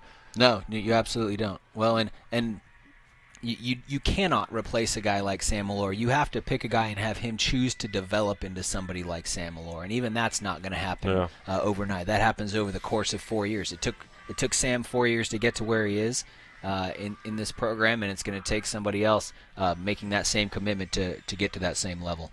And you just hope you have guys coming up behind you who are going to do that. Captains will run it, pick up the first down, and get into the Southern Virginia University territory. Well, the Knights built as a program to get to 8 wins, and now they're going to have to build again to get to the heights, playing now in the New Jersey Athletic Conference. Well, and certainly the level of competition in the NJAC is a significant step up. Right. And as you mentioned, getting to 8-2 with the level of competition they were before. It's not that the team has taken a dive over that time. It's that they've stepped up to the next level, which is a good thing. It's saying, we're confident with where we are now. Let's take on a bigger challenge. And it is certainly a huge challenge being competitive in the football programs here in the NJAC. That was going to be the last play of the game as CNU is going to wrap up the 51-7 victory here today at the fields at Southern Virginia University. Art, as the Captains wrap up their season 4-6, and the Knights finish off the 0-10 season.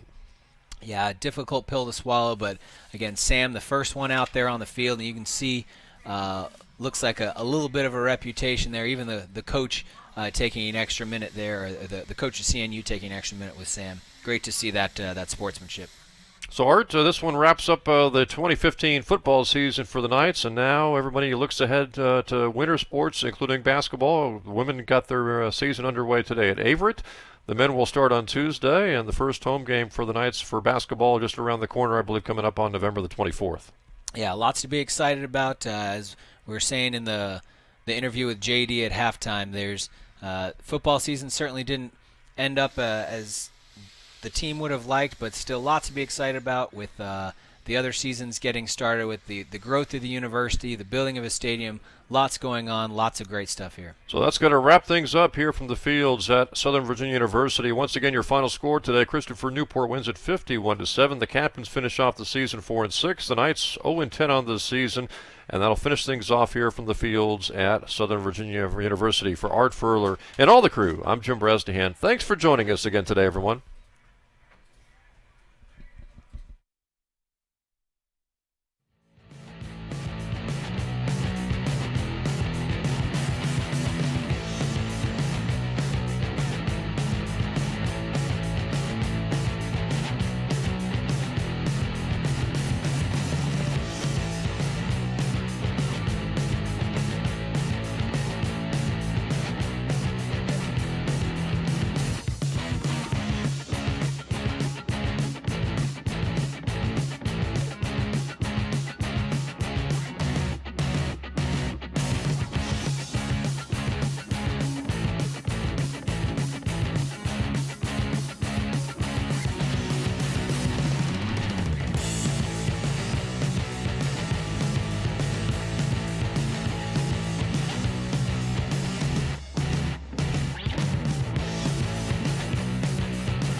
also like to recognize Lady Thompson, our senior athletic training assistant.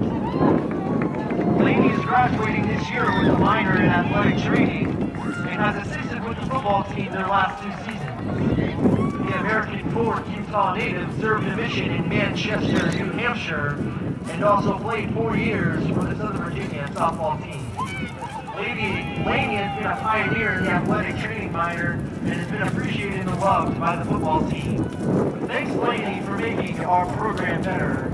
You also will be missed.